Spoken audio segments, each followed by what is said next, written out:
Chapter 5:17. The city's citizens also got involved due to the degrading situation of the city's economic state, becoming a full-blown civil war of people choosing sides.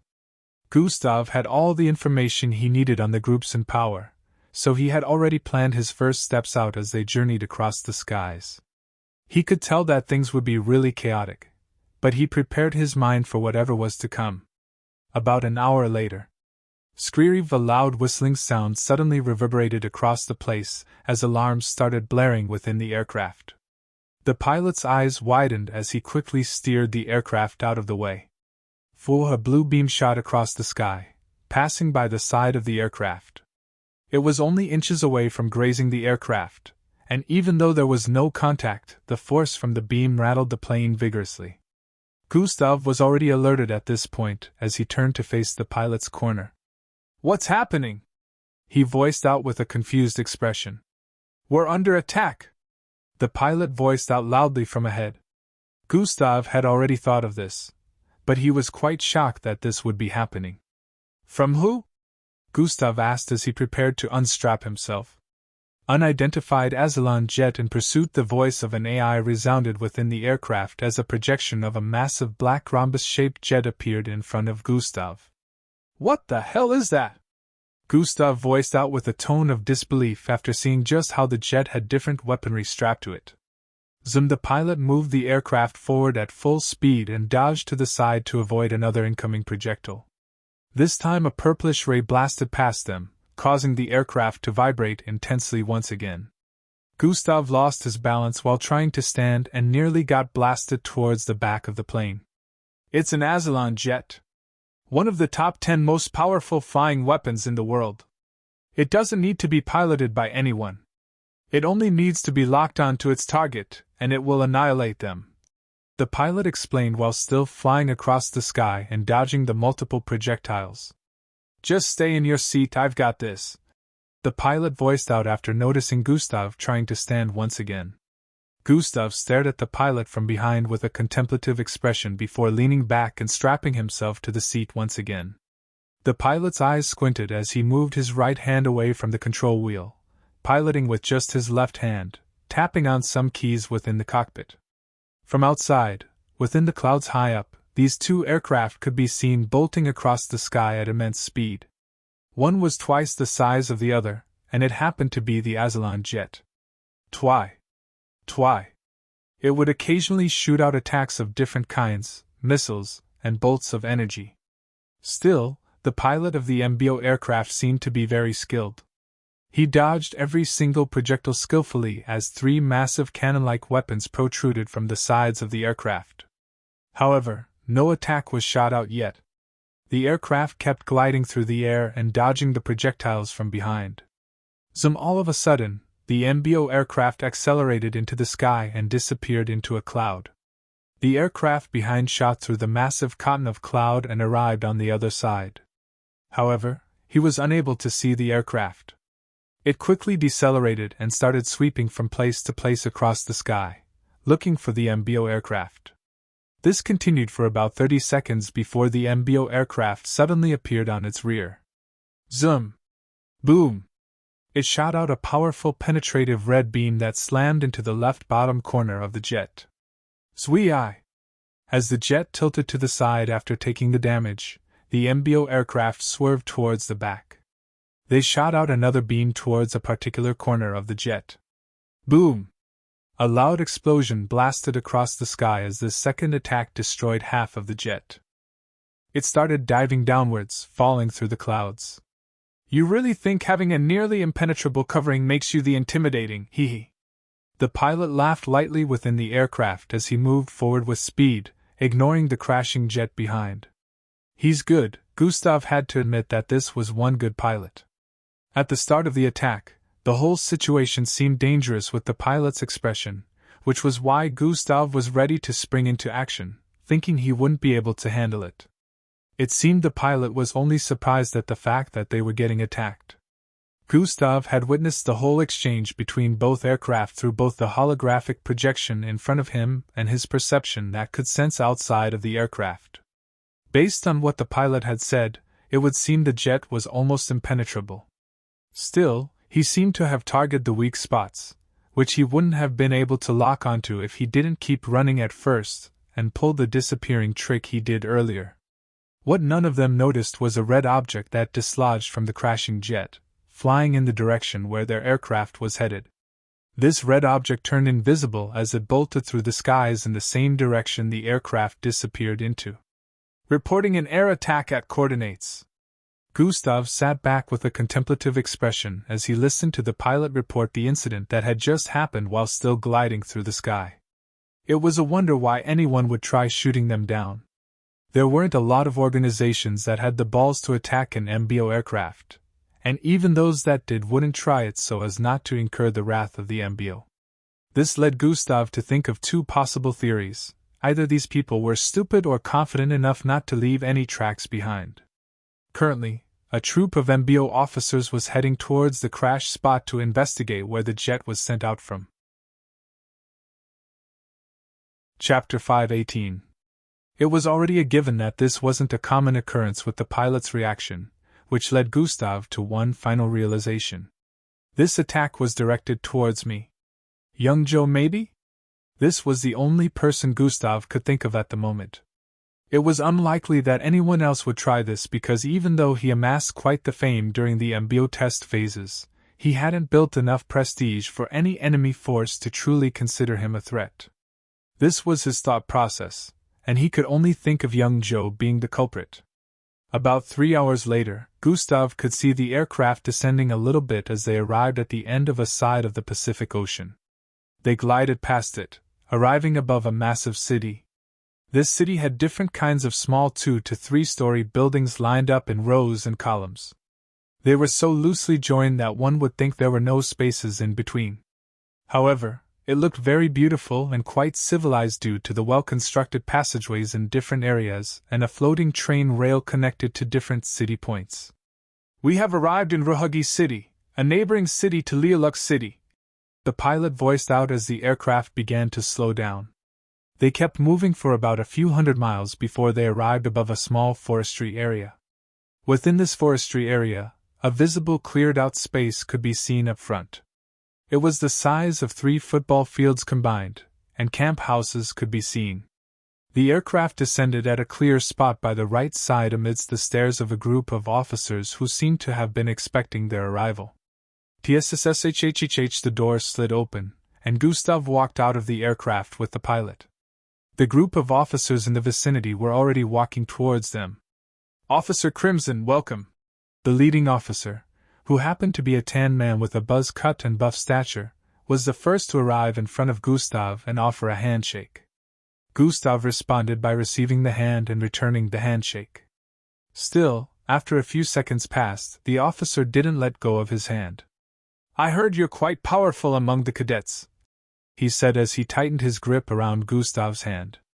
"I have been deployed here as an officer and not a cadet," Gustav responded while retaining his grip on the man's hand without changing expression. "Oh, but just how strong are you?" the officer questioned with a sharp gaze while a grin appeared on his face. "Strong enough to get a 3-star mission as a debut," Gustav responded. At the same time, his grip also turned tighter without showing any form of expression. The officers in the background stared at the two without saying a word as the atmosphere turned tenser and tenser. All of a sudden, "Ha ha ha, I'm just messing with you, kid, welcome," the tan buzzcut officer voiced out with a playful tone as he let go of Gustav and patted his shoulder. Gustav's expression was still the same. "I'm Officer Gooseman, the one supervising this mission. I will be in touch with you while you're carrying out your mission to share information and instructions on different occasions when needed," he explained while turning around to walk with Gustav.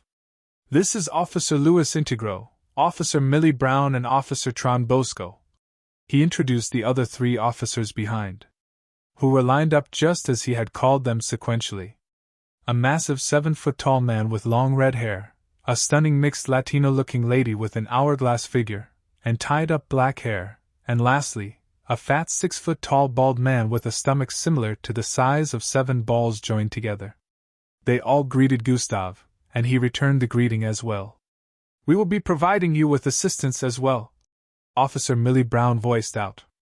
I'm in charge of the equipment you will need for the break-in operation into Lineage City, she added.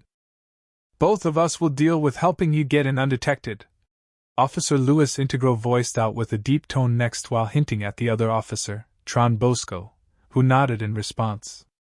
Gustav noted that and followed them as they headed towards the massive tent placed in the middle of the place. The instant they walked in, Gustav felt as if he had arrived in a different place entirely. The internal structure of the tent was just so well designed, it looked like a standard base of operation. Several holographic monitors were stationed at different points displaying the ongoing civil war within Lineage City. It showed several places within the city that had nearly been completely decimated and some where battles were ongoing presently. As you can see, Lineage City is still in a state of disarray. Since the MBO haven't been given the go-ahead to infiltrate, we have no way of sending in a team to catch Sahel, Officer Guzman said while staring at the holographic monitor that displayed a picture of Sahel as well as his information. Gustav looked around, staring at the different projections that displayed what was currently happening. There was one where he could see the view of the city from up above. Is that a dome? Gustav asked after noticing the barely visible outline of a circular barrier covering the city. Precisely. This is what stops anyone beyond a certain power level from going in undetected. This is why we need you. You happen to be the weakest here, but not just that. According to the reports, you're more suitable for the job due to your distinction within camp, Officer Guzman stated bluntly. Gustav's expression remained unchanged even though it sounded like an insult. They are right. I have picked in on information regarding the dome. It detects mixed bloods from power level Echo rank and above. Those are considered to be threats since they would be able to break in due to their strength. Chapter 519. Any mixed blood below that level will not be able to break through the barrier with their strength. You're still peak level martial rank, so you qualify. Everyone in this room besides you is Echo rank and above. The system explained in Gustav's mind. Oh, I see. Gustav noted. If we have to wait for the permission of the world government to go in and calm the situation down, Sahel would be able to escape, Officer Guzman stated. I only have to find him and place a tracker on him. Seems like a simple job, Gustav stated. Don't underestimate the opponent, especially since this is your first mission, Officer Millie Brown stated from the side. Getting in is guaranteed with our input. Getting out also won't be too much of an issue since the barrier is created to prevent entry not leaving, but finding Sahel himself will be the most difficult aspect, Officer Guzman added. Remember, it's a war, kid. You can find yourself in a battle at any point in time, Officer Louis Integro voiced out from the side as well. There will be combatants on your level of power there as well, so don't get too cocky. This isn't the MBO camp, this is the real deal, Officer Tron Bosco voiced out. Every time he spoke, his belly shook due to its massive size. I can see that, Gustav responded with an unbothered expression. TSK, these kids are always so confident until they find themselves in dangerous situations and shit their pants, Officer Millie Brown added. I don't think that will happen with this kid, anyways. Moving on. Officer Guzman continued speaking. He explained and pointed out different parts of the city where it was suspected that Sahel would be located. Some of them happened to be the most dangerous spots in the city where occasional battles usually broke out. A state of emergency had long been issued within the city, so being in an household doesn't make you safe. You won't be able to sleep properly at night since danger lurks at every corner. Officer Guzman kept speaking and then gave Gustav some ideas to keep himself safe while on the endeavor. At this point over 2,000 deaths have been reported, but the world government are not allowed to butt in unless it reaches up to 10,000, and we can't wait that long. Also, we can't expect bodies to keep piling up for the sake of wanting to catch one person. The civil war may even end before the death toll reaches that high, and all these would still lead to Sahel's escape, so this mission is very crucial, Officer Guzman advised. Gustav nodded slightly in response as he noted these locations, putting them at the back of his mind. When do I leave? Gustav asked. Tomorrow morning by 6 am. Officers Louis and Tron will be accompanying you to the break-in point, Officer Gooseman responded. In the meantime, Officer Millie will walk you through the features of every gadget you will be receiving, he added while gesturing at Officer Millie. Officer Millie gestured for Gustav to follow her out of the main tent, which he did. As they walked out, Gustav wondered why Miss Amy wasn't here when Gradier Zanaitis had stated that this case was linked to one she was working on. He decided to put it at the back of his mind for now as he walked into the equipment tent with Officer Millie. This tent was smaller compared to the previous one. Still, upon entering, Gustav could see rows and rows of different kinds of gadgets and weaponry stacked on them. Officer Millie moved to one of the first and picked a button-sized white device. This is AF-21. It can grant you invisibility for 10 seconds. However, you can only use it a total of 4 times before it runs out of energy. Being in Lilac City means you won't be able to recharge it, so use it wisely, she explained. Gustav received it from her and placed it in his storage device. She walked over to a rack where some silver-colored circular-shaped objects were lined up and picked up 17 of them. A small detonator capable of decimating a bungalow-sized building, she said while handing them over to Gustav. Each one was the size of a pinky fingernail. They were so small, anyone would think they were harmless. She moved on and handed Gustav some advanced smoke grenades as well as some other gadgetry that might be needed. She finally arrived in front of a weaponry rack. Here, several types of weapons could be seen, ranging from those that help with melee combat and long-distance combat. Gustav could see guns shaped in different ways, glowing with infused energy stones. Also blades and daggers looking so sharp that they could be felt without making contact. What kind of weapon are you skilled in welding? She asked Gustav. Gustav recalled training within the MBO with some weapons during combat class. Even though he seemed proficient in all, he wasn't really a gun person, so he looked around the rack. What does that one do? Gustav voiced out while pointing at a red-hilted katana placed by the ledge. Oh, that one is too powerful for you to handle. Chose another one, she said with a dismissive expression. How do you mean? Gustav asked.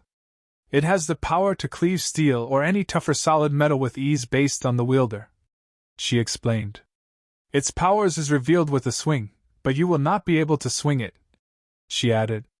Gustav moved over and reached out to grab it. No! She reached out to stop him, but it was too late. ZZZHIIXXXX. A charge of electric current ran through Gustav's hand the moment he made contact with it, causing him to be tossed backward by a few feet. Bam!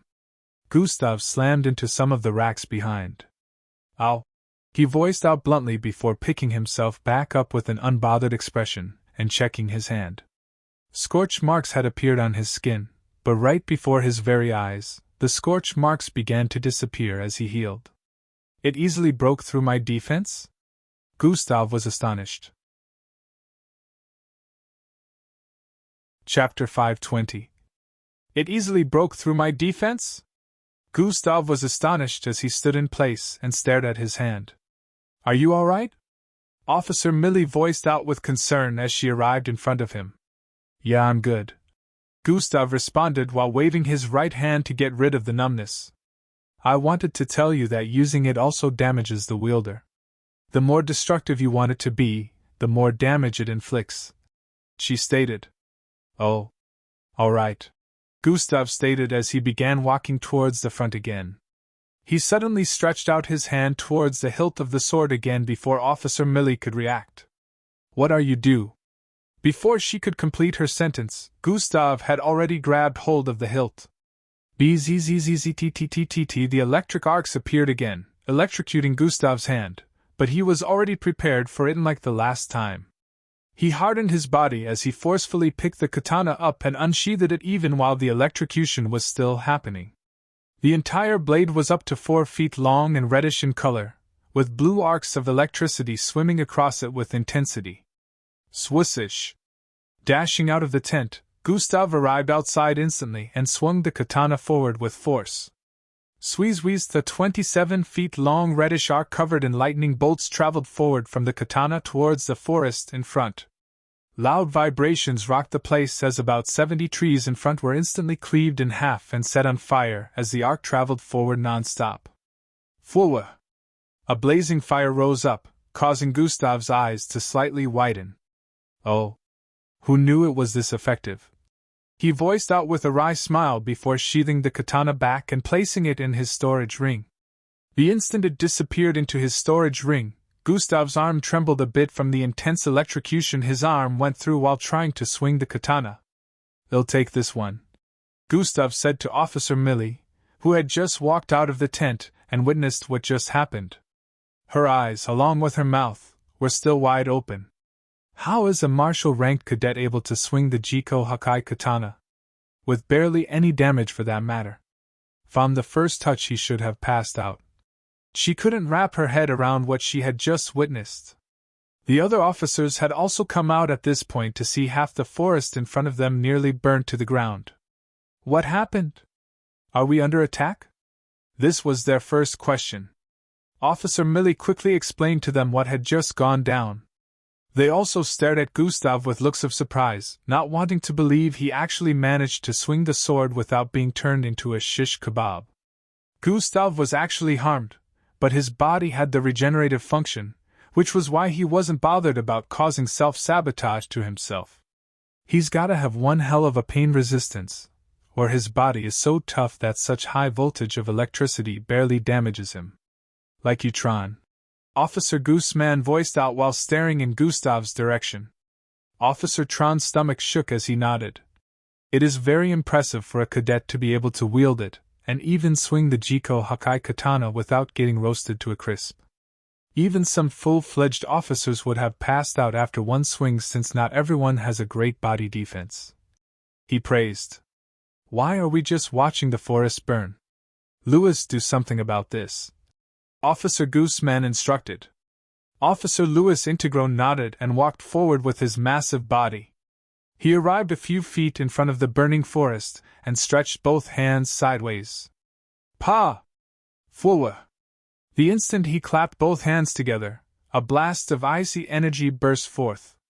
The environment was instantly developed with cold as ice instant covered the entire burning forest in a matter of seconds, forming icicles in spots where the fire was initially seen. He withdrew his hand after a few seconds, and it could be seen that the forest had literally turned into the North Pole.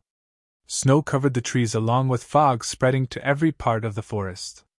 Kid, maybe next time don't destroy nature. We only have a little of that left, Officer Gooseman said to Gustav. My bad, I didn't expect it to be this effective, Gustav explained. Good thing I didn't use my full strength, he sighed internally in relief. The power of the Jiko Hakai katana is extremely high, but trying to use its full power will only end up destroying the wielder.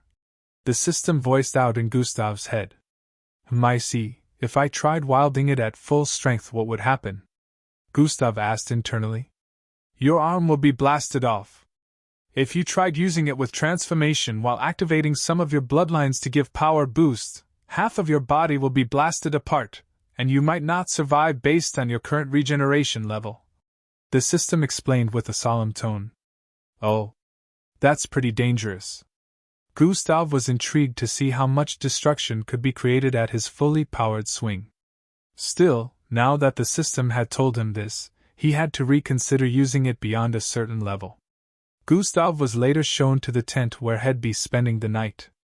Currently, it was still afternoon, so he had time to finish his daily tasks and channel his bloodline before night fell.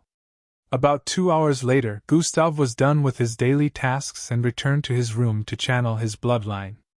Just now, one of his tasks involved going around Rohagi City, which he just did. He was actually jumping from rooftops to rooftops across the city, which initially got people alarmed because they thought he was a burglar. However, when they noticed him dressed in MBO uniform, they turned respectful. Most of them were very surprised to see someone looking so young, an officer in the MBO. The instant Gustav sat on the bed provided him in his tent, he rolled his left sleeves up and tapped a particular part of his wrist. Zing! Chapter 521. Zing! A small silver-colored bracelet appeared on his wrist, glowing blue light on its surface. 4 green bars appeared on them, which indicated their battery life. This was the Grade 7 spatial bracelet Gustav had gotten from the base weapons vault back then. "Time to pick another checkpoint," Gustav said as he tapped on the screen's surface of the bracelet. A few seconds later, a small web-like bluish glow appeared in front of Gustav. It disappeared in the next instant, and Gustav smiled. 2 more slots left, Gustav muttered as the bracelet turned invisible. Originally, the Grade 7 spatial bracelet had 4 slots, so there could only be 4 checkpoints where Gustav could teleport to at will so long as the bracelet was charged. This was the second checkpoint he was setting. The first was back in camp, and his plan was to set the third checkpoint in Lialuk City. He had no idea if the barrier covering Lialuk was going to interfere with the power of the spatial bracelet, or not. However, if it did work, this would make it easier for him to leave and return at any time he willed. He still remembered Great Commander Cheyenne mentioning that a Grade 7 spatial bracelet was so rare that only 2 were available within the base weapons vault, and he happened to have taken one. He hoped that with this, there wouldn't be any issues because it would come in handy if he could escape from any unforeseen situations. The next morning arrived in a flash as Gustav found himself awake at 5 am. He was already used to this. This might also be his last night enjoying a peaceful sleep before embarking on the mission. He might not even have any sleep at all for the next few nights. Gustav stayed in his room channeling his bloodline for about 30 minutes before he was called out. By 5:30, there was another short briefing within the main tent with the officers. They handed Gustav a 2-way communication device but advised him not to use it too frequently due to the city's government tracking any form of communication coming through or going out of the barrier. They also couldn't contact him frequently due to this. There were so many risks involved. After the briefing, Gustav and the 2 officers, Tron Bosco and Louis Integro, had land vehicles parked by the side they used for transport. Gustav followed them in the vehicle, and they drove off out of the forest. About 30 minutes later, they had arrived at a small mountain pass where they had to drive by the side of the mountain. After arriving at the end of the pass, they parked the vehicle. Officer Lewis explained that they were close to the outskirts of the western part of the city. They had to walk because using a vehicle would attract the attention of military forces parading around the barrier from time to time. They treaded softly at this point, and several thousand meters ahead, Gustav could already see the outline of a part of Lialuk City. This part looked like it had already been burned to the grounds, and the barely visible dome was centered around a few feet in front, which would most likely prevent entry. They hid behind a huge piece of rock while observing the surroundings. Officer Tron brought out 2 rectangular-shaped red devices and threw them out. He threw one towards the far west and the other towards the east. "Try." Both devices landed a few feet away from the dome, and flashed a bright red light before disappearing. "Let's move," Officer Lewis voiced out. They moved away from the covering of the rock towards the dome up ahead. The instant they arrived before the dome, Officer Tron brought out a large 7-foot-tall equipment from his spatial storage device. "Stand right in front of the dome and place one of your hands an inch away from it," they instructed. Gustav complied and stretched his right hand forward, stopping just 1 inch away. Even without making contact, he could feel the energy from the dome. "I could absorb all this in my energy containers, but it would ruin the mission," Gustav said internally, knowing that the people in authority within the city would instantly be alerted if he tried that. Officer Tron moved the 7-foot device close to Gustav's back and asked him to remain still. Officer Tron turned to the side and nodded to Officer Lewis. "Now." Officer Lewis stood behind Officer Tron and placed both his hands on his shoulders. In contrast, Officer Tron placed both his hands on the device behind Gustav. Suddenly Gustav felt a massive amount of energy gathering behind him. Officer Lewis' hands on Tron's shoulder displayed an icy glow, while Officer Tron's hands exuded a red glow as he retained contact with the device. The device began to charge up, shining a milky-colored light.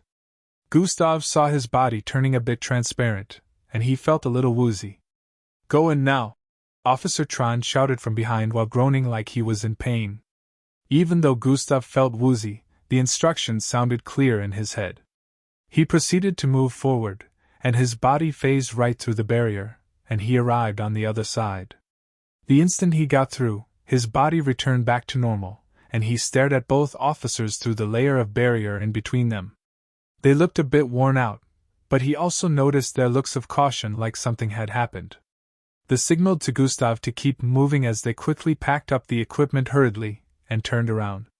Gustav did as he was told and dashed straight through the decimated street. Meanwhile, some military troops behind the dome seemed to have arrived on the scene since they sensed a weird flux of energy. But to their surprise, they didn't find anyone there. What they didn't notice was two barely visible outlines hiding behind a piece of rock in the distance. They couldn't see them because both officers had made use of the gadget that turned a person invisible for 10 seconds. This allowed them to get out of the range of detection. Chapter 522. What they didn't notice was two barely visible outlines hiding behind a piece of rock in the distance. They couldn't see them because both officers had made use of the gadget that turned a person invisible for 10 seconds. This allowed them to get out of the range of detection. The two devices Officer Tron threw out the detection devices that alerted them of the incoming troops the instant Gustav phased in. The troops later left, allowing both officers to scurry back towards the location where the land vehicle was parked. At this point, Gustav was still within the decimated part of the city he arrived at a few minutes back. His clothes had long been changed into a ragged one before their arrival here, so he would fit in. Gustav crouched as he arrived at a part of the city where broken pieces of buildings piled upon one another. He reached out and touched the sand before rubbing it on his face to make himself look even messier. SRHHHYYKK, his face slowly morphed, making him look a bit older with an oblong-shaped face and a small mustache. He looked totally different from his original look. Gustav moved forward slowly towards a part of the city that still looked to fairly be in shape. Behind, he had already passed by so many destroyed buildings and a litter of corpses. Most corpses had incomplete body parts, which depicted that they all died gruesome deaths. Crunch. Gustav exclaimed with a low tone as he felt he stepped on something. Upon looking down at his left foot, he noticed it was a piece of a cut-off arm. Not just any arm, but from the size, it looked to be the arm of a kid. Gustav squatted again and sighed. War knows no age, size of person. It truly destroys all. He muttered while preparing to stand up when he noticed something. Clutched in the grasp of the closed hand was a small round device. Gustav grabbed hold of the arm and forcefully pried open the hand before grabbing hold of the ball. God Eyes has been activated. What's a kid doing with a bomb? Gustav questioned with a contemplative expression. He could see the same properties within this device was similar to how the internal structure of a bomb looked. Kida are not permitted to participate in wars. Which psycho would send a kid on this suicide mission? Gustav muttered internally as he stood to his feet. He was initially okay with the whole situation, understanding that the kid might have been caught in the crossfire. But now that he had seen this, he was positive that the kid must have been among the combat forces battling here. The bomb wasn't detonated, which meant the kid had weapons in their possession. Gustav stood up and kept the bomb in his storage device before moving forward. He already knew what he was getting into by coming here, but it was still disappointing nevertheless. The fact that the world government couldn't interfere and end this made things even worse. Gustav had decided he was going to get to the bottom of everything before leaving this place. He walked within a street that was fairly in good condition, but he still hadn't found a single living person. The buildings that looked okay had their doors shut and windows completely covered. Using his perception, Gustav found out that there were people who were alive in this vicinity. Still, it seemed they locked themselves indoors in fear of the brutality going on outside. Gustav only felt they were lucky enough that the battles here didn't blast their buildings away. However, Gustav could tell that soon enough, some of them would have to come out to source for food because whatever they had stored would eventually finish. Gustav kept moving from place to place for up to an hour, and all that time spent was only used for marking how the places looked, while searching for a place to shelter himself for nighttime. During the time he spent walking, he had only seen a few people come out of their homes. They all looked tattered and dirty as well, so Gustav fit in.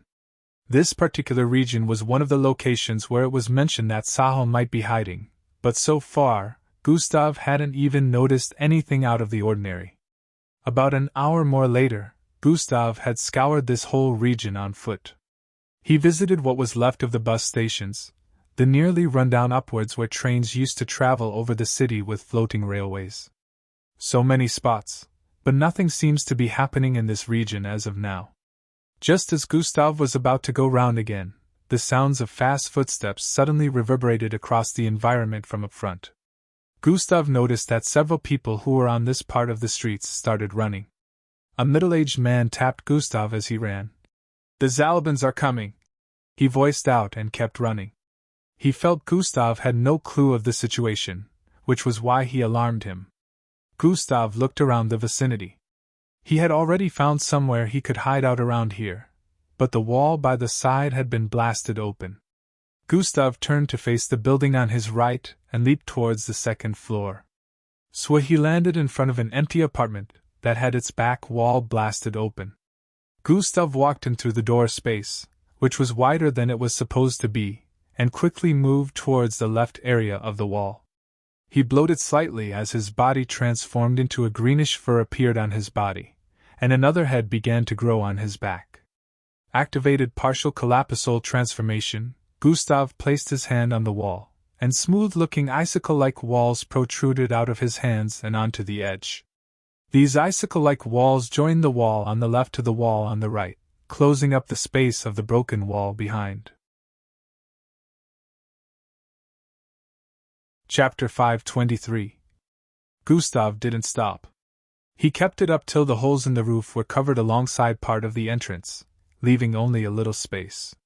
Looking at how he had constructed the house and turned it back to being a proper shelter, Gustav had a gratified look on his face. He moved towards the entrance area and stared at the street from the small hole he left. Others that were out earlier had also moved back into their abodes. A few moments later, a troop dressed in all black vests and helmets came walking by the street. They were about 20 in number, armed with advanced weaponry, from what Gustav could see. The Zalabans. Gustav noted how they looked and also saw a crescent moon emblem on the left side of their vests, with a small eyeball positioned above it. This was one of the 6 most powerful groups in the city against those who initiated the civil war. Gustav had read about them, and according to the reports, they were brutal to anyone who opposed them, including the citizens. The citizens usually hid in their homes upon seeing this group because they would not hesitate to cut down anyone, and they were highly unpredictable. According to them, they were preserving the peace by dealing with anyone who was found outside their homes. Some of the citizens were on the side of those who were fighting to reclaim power from the world government, and some were on the sides of this group, while others didn't care about all that. They just wanted their old lives back. This particular group didn't care about all that. They messed with anyone regardless of what side they chose. These idiots came out of their houses again. I can see the footprints on the dirt. They have to be on the side of the enemy for them to do such. The ones at the front voiced out as they looked around, tracing the footsteps. Blaster that house! One of them shouted out, and pointed towards the house opposite Gustav's current hideout. The person with a gigantic frame in their midst moved towards the front of the house with a massive cannon-like device in his grasp. His footsteps made loud noises as he took steps which depicted that this might be heavy. When a blue beam started charging up around the muzzle area of the weapon. Boom! It was shot towards the bungalow-size house in front, and what was heard next were screams. Kyr! The massive hole had appeared on one side of the wall, and cracks started spreading across the rest before the walls crumbled down entirely.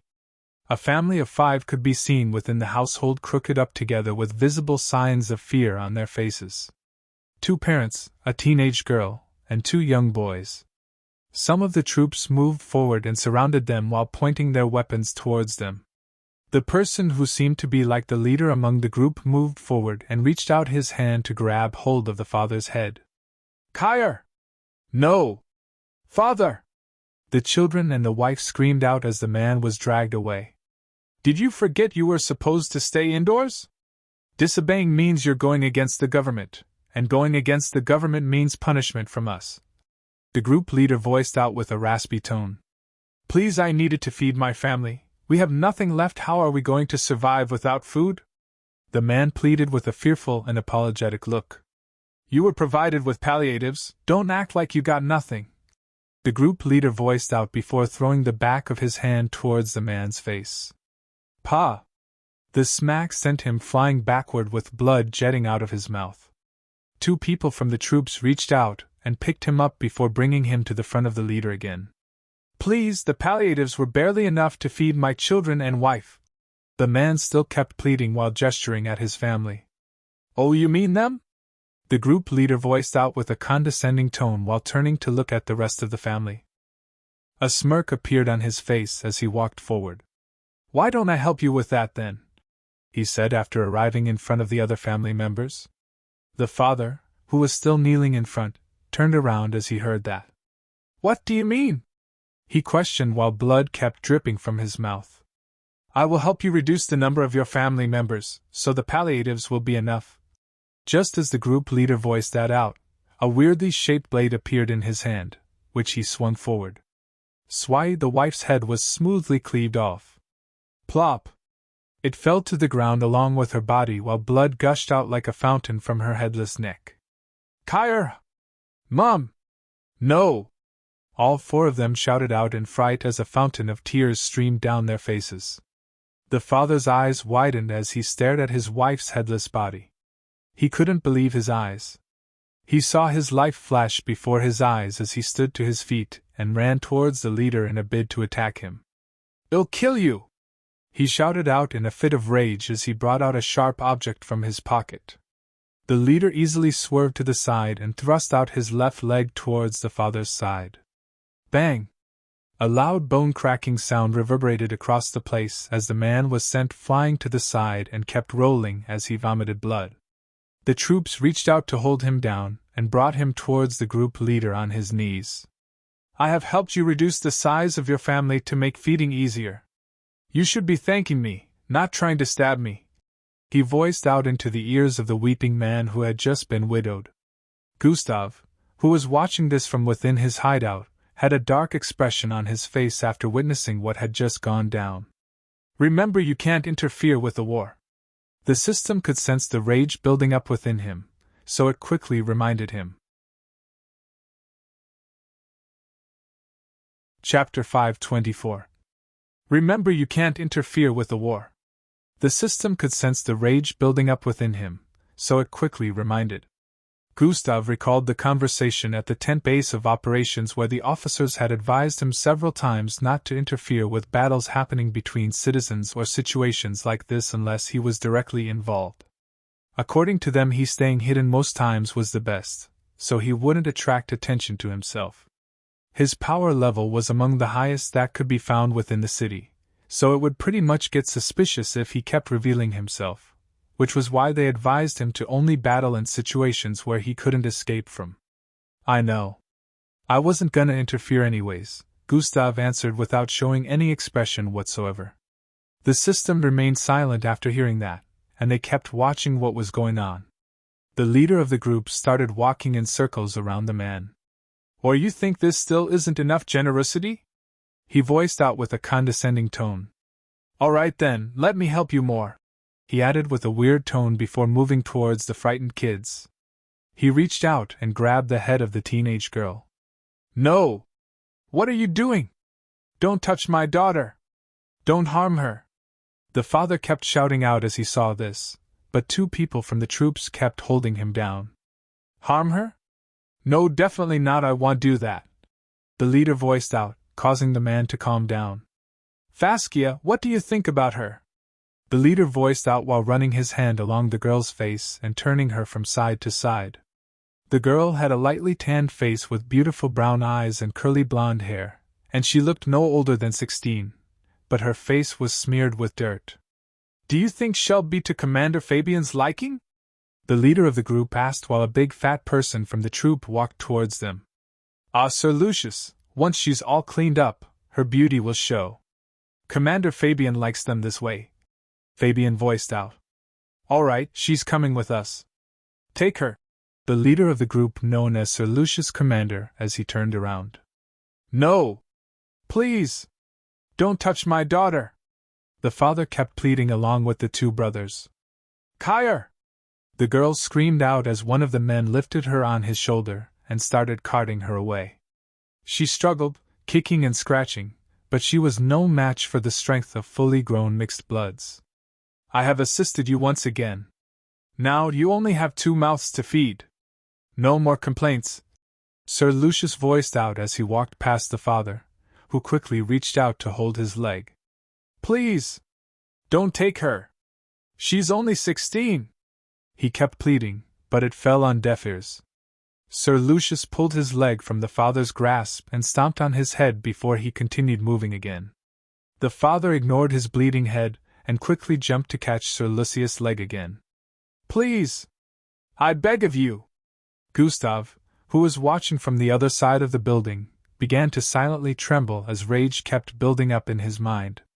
This was a parent that was ready to sacrifice his all to save his child. Even though the odds were against him, even though there was no hope whatsoever, he wasn't giving up. Gustav didn't know when he tightened his fist, causing it to make popping sounds as his entire arm vibrated. Now mind you, my boy, I'm not asking you to become a hero. Becoming a hero in this vast world is not only useless, but will also bring about your death. I'm only telling you not to turn a blind eye to something you know you can truly change. If you see a person is being inflicted with the same pain you went through and you have the ability to put an end to it, don't turn a blind eye.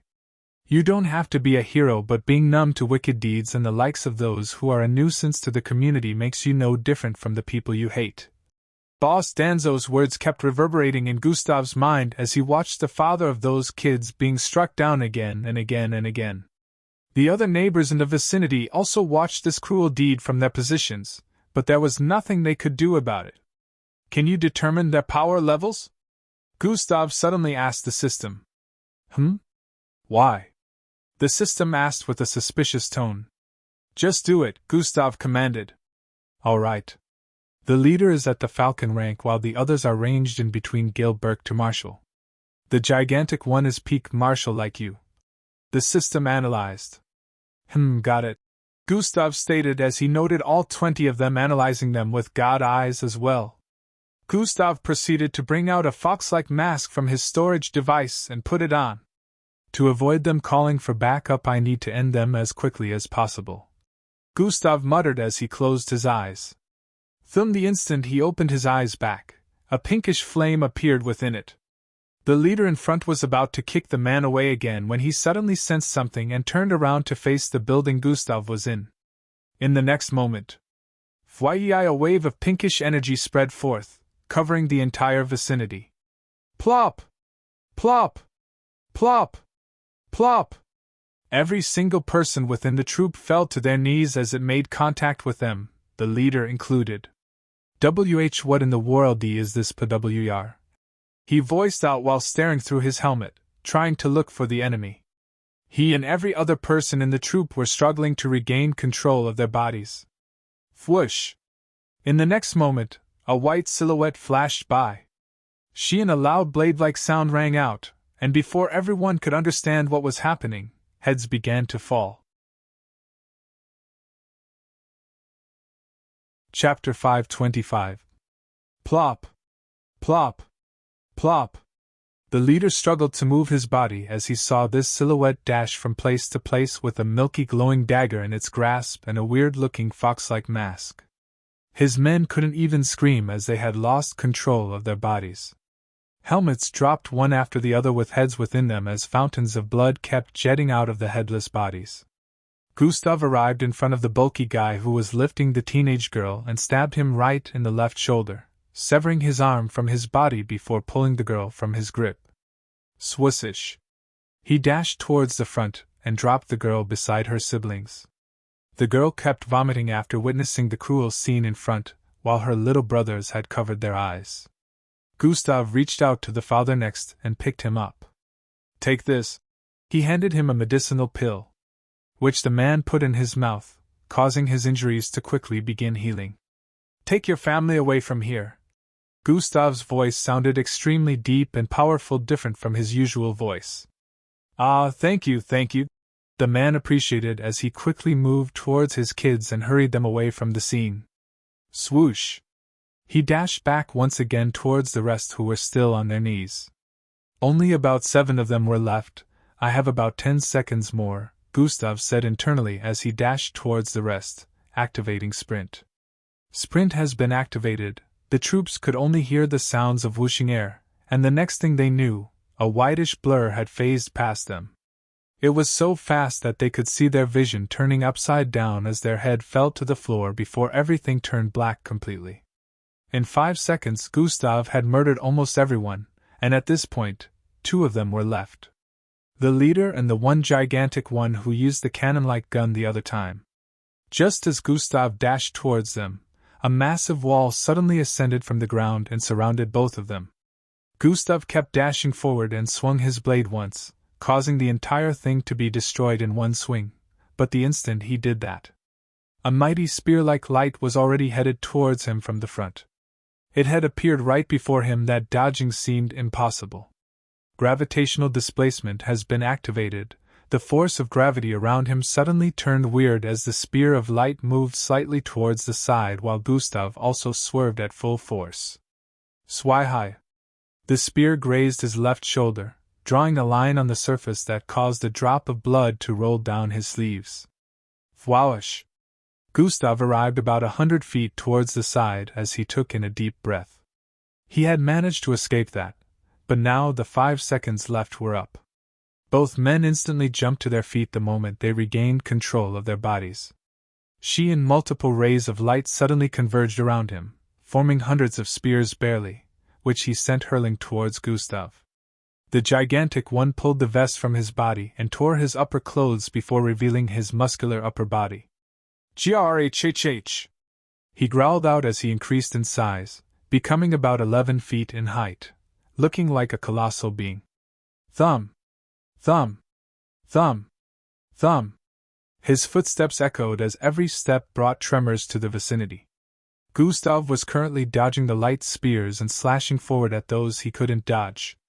The instant he managed to swerve forward, dodging all the projectiles that had destroyed a large portion of the street behind him, the colossal-looking guy was already leaping towards him from above. Gustav quickly rolled towards the side, dodging the descent as the gigantic guy slammed into the ground, causing a massive wave of destruction to spread across the place. The moment Gustav arrived on the other side, the leader was already stabbing towards his chest with a light spear in his grasp. Gustav moved to the right and spun around quickly, sending his atomic blade towards the neck of the leader. Swish! The leader quickly pulled back his spear and spun it around, hitting Gustav's right hand away, and proceeded to send a punch towards Gustav's chest. Gustav leaned backward, dodging the punch, but just as his body was lowered, the colossal dude was pounding towards his head from behind with his 2 massive fists that were coated in rocky covering. Gustav's eyes slightly widened as he placed both hands on the ground after descending to a certain height and throwing his body upwards using his hand. Fly! Gustav turned his body towards the side as he ascended in the air, slipping in between the space of the colossal sky left and right hand. Gustav flew above his head and threw out a punch, and sliced towards his back. Swirly rocks appeared on the colossal guy's back as Gustav's atomic blade sliced across it from his neck down to his spine area. Due to this, he had managed to avoid getting killed instantly, as the blade only managed to cut 3 inches deep into his back after breaking through the rocky barrier he set up. He was blasted forward as Gustav arrived behind, ready to parry the attack of the leader again. "Who are you?" the leader asked as Gustav dodged his strike once again. "That doesn't matter because you will be dead soon," Gustav responded while sending out a strike once again the leader was able to block. "Haha, I've just been going easy on you. I have no idea what you did before, but I'm sure you can't do it again. Now I will stop being holding back," he voiced out as a blinding light suddenly burst forth from his figure, pushing Gustav back. Meanwhile, the colossal dude had stabilized himself behind, ready to jump into the fight again. "You're wrong," Gustav muttered as his eyes suddenly emitted a fiery pink glow. Fume pinkish energy suddenly blasted forth from his body, surrounding the entire vicinity. Plop! Plop! Both of them fell to their knees again with shocked looks as Gustav dashed forward while tightening his grip around the atomic blade. Check out my new story Chronicles of Azeroth. Add it to your library, vote, and comment. If up to 1,000 people add it to their library before next weekend, he'll do a 5 chapters mass release for the Bloodline system. Thank you all. Chapter 526. Plop! Plop! Both of them fell to their knees again with shocked looks as Gustav dashed forward while tightening his grip around the atomic blade. Combination has been activated, sprint plus dash, swii. His speed was like a blur to them as he zigzagged across the place, and before they both realized it, they saw their vision tilting. So this how it ends? This was the thought on both their minds just before their vision blacked out. Plop! Plop! 2 heads and headless bodies fell to the ground completely with blood jetting out as Gustav appeared on the far end of the street as the atomic blade in his grasp slowly began to disappear while the blood surrounding it disintegrated into thin air as well. He retrieved his Yarki to save energy before walking towards the headless body of both Sir Lucius and the other gigantic mixed blood. If this was 7 months ago, Gustav wouldn't be able to use Yarki twice. But now he had devised a way to use it without using up the energy completely. Right now, he could use it thrice in a day as long as he targeted a particular range that he wanted to be affected. If he wanted to use it on a larger scale than this, he would have run out of energy completely. He quickly moved towards the spot where the head of the leader, Sir Lucius, fell and picked it up. Gustav removed the helmet, revealing the face of Sir Lucius to be a fairly handsome guy who looked no older than 30 with a scruffy black beard and braided hair. Noting the looks, Gustav started bringing all bodies of the group towards the interior area of where the broken-down house was. At this point, citizens in the area were peeping out their windows, and some even came out after witnessing what had just happened. They all wondered who this person with the fox mask was. After piling the bodies, Gustav moved towards the side of where the wall of the house used to be located. His body transformed a little, turning greenish as he bloated just before he proceeded to crouch and touch the ground.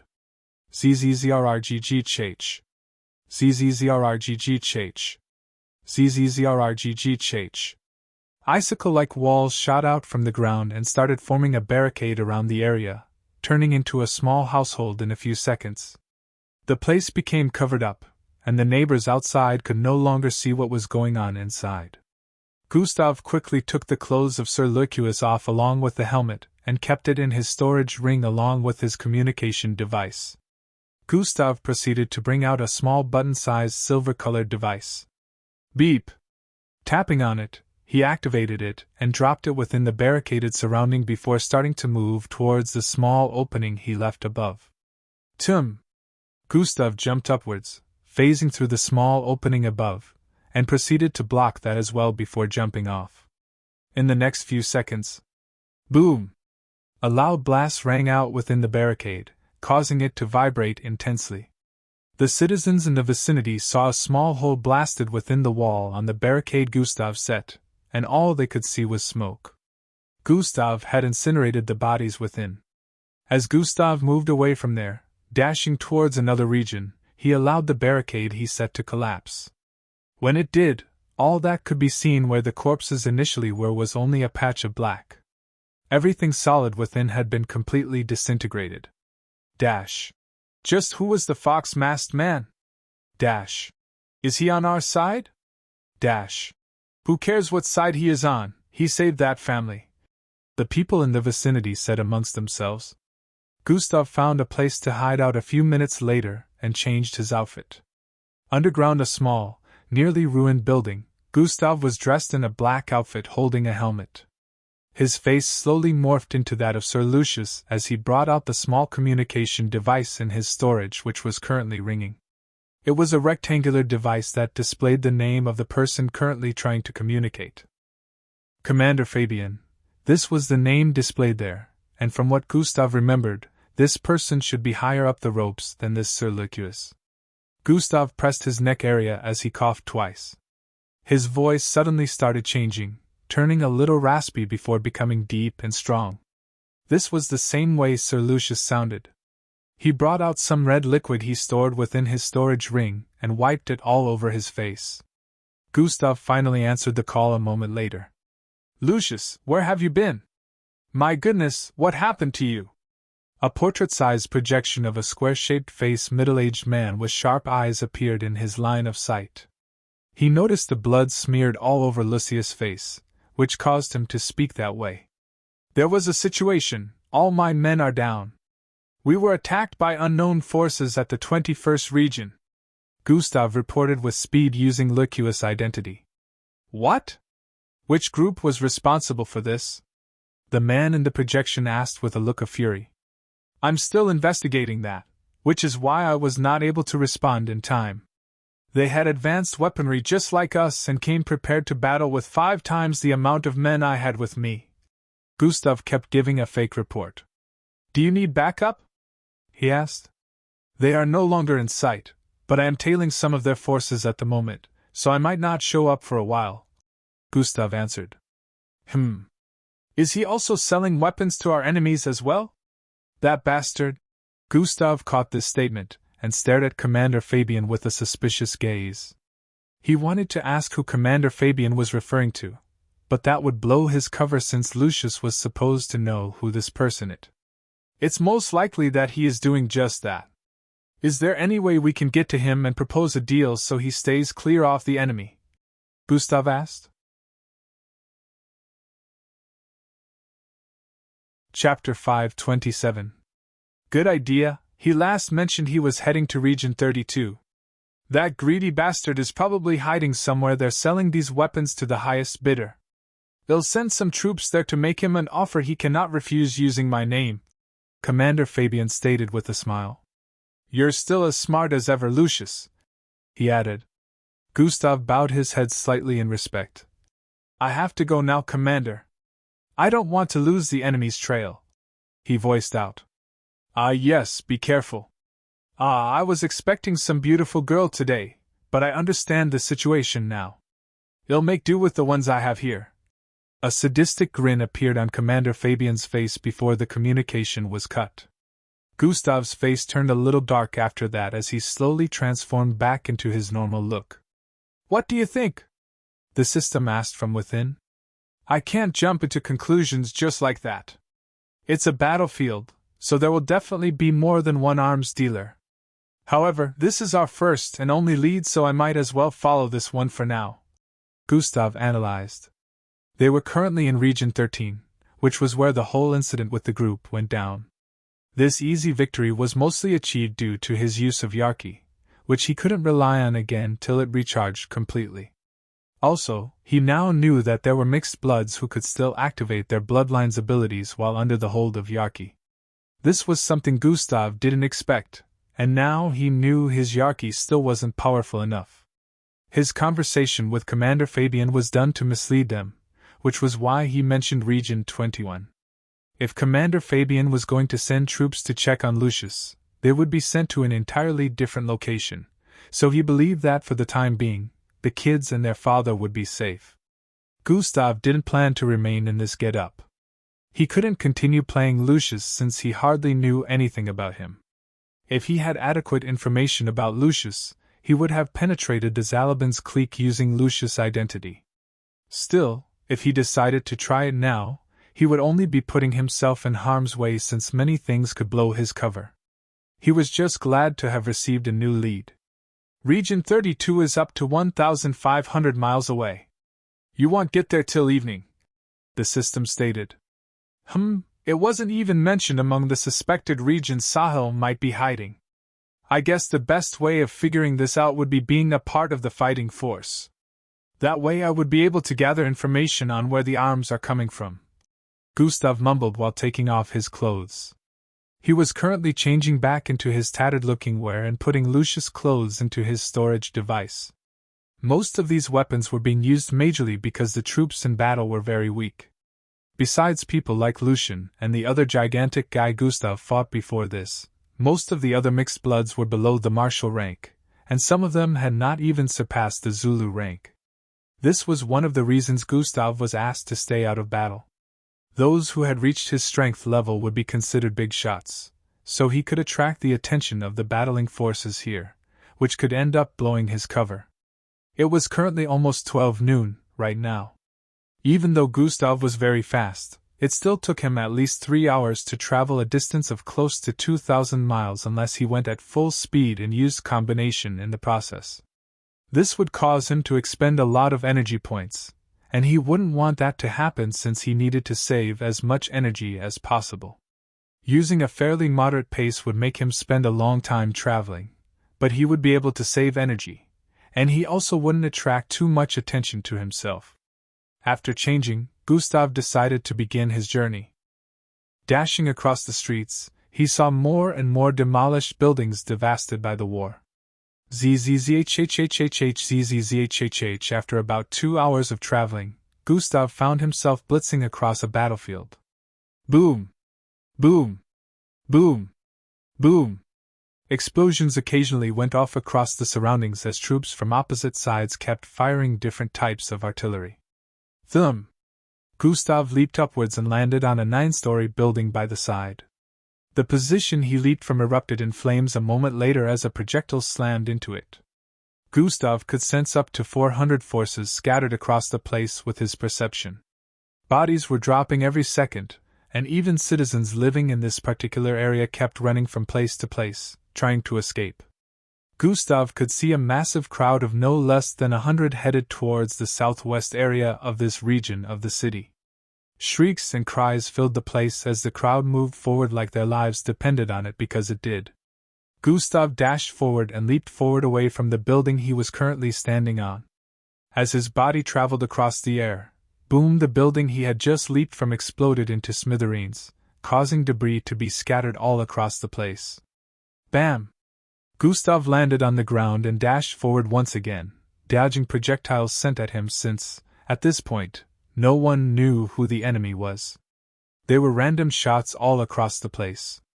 Gustav initially didn't want to pass this region when he found out that a battle was happening here, but if he decided to go around it, his journeying time would go up by almost 2 hours. His goal was to arrive at Region 32, latest by 6, so he would have enough time to observe and go around the region before finding somewhere to hide out for the night. Right now, he had to scale through all this madness and ignore the cries of the citizens trampling upon each other in a bid to escape this region. Chapter 528. Right now, he had to scale through all this madness and ignore the cries of the citizens trampling upon each other in a bid to escape this region. Swoosh!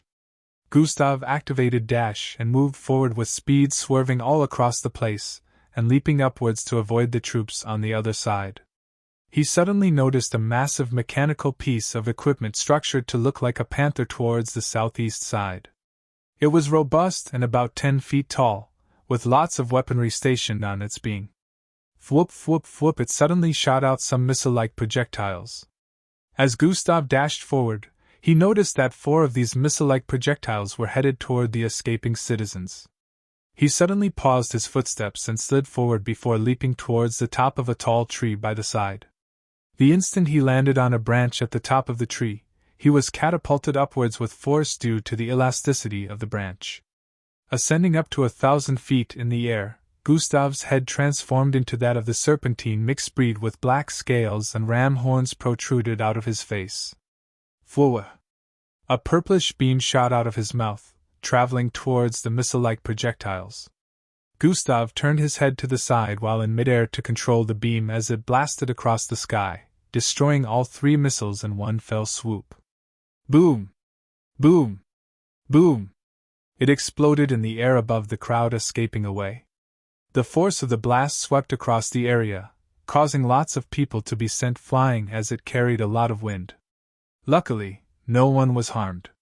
Gustav landed back on the ground a few seconds later and found himself surrounded. Ting! Ting! Ting! Ting! A group of 10 men clad in red tight bodysuits and tight black armor on several parts of their bodies with a weird-looking black helmet had found their way to the top of the building Gustav leaped up from the other time.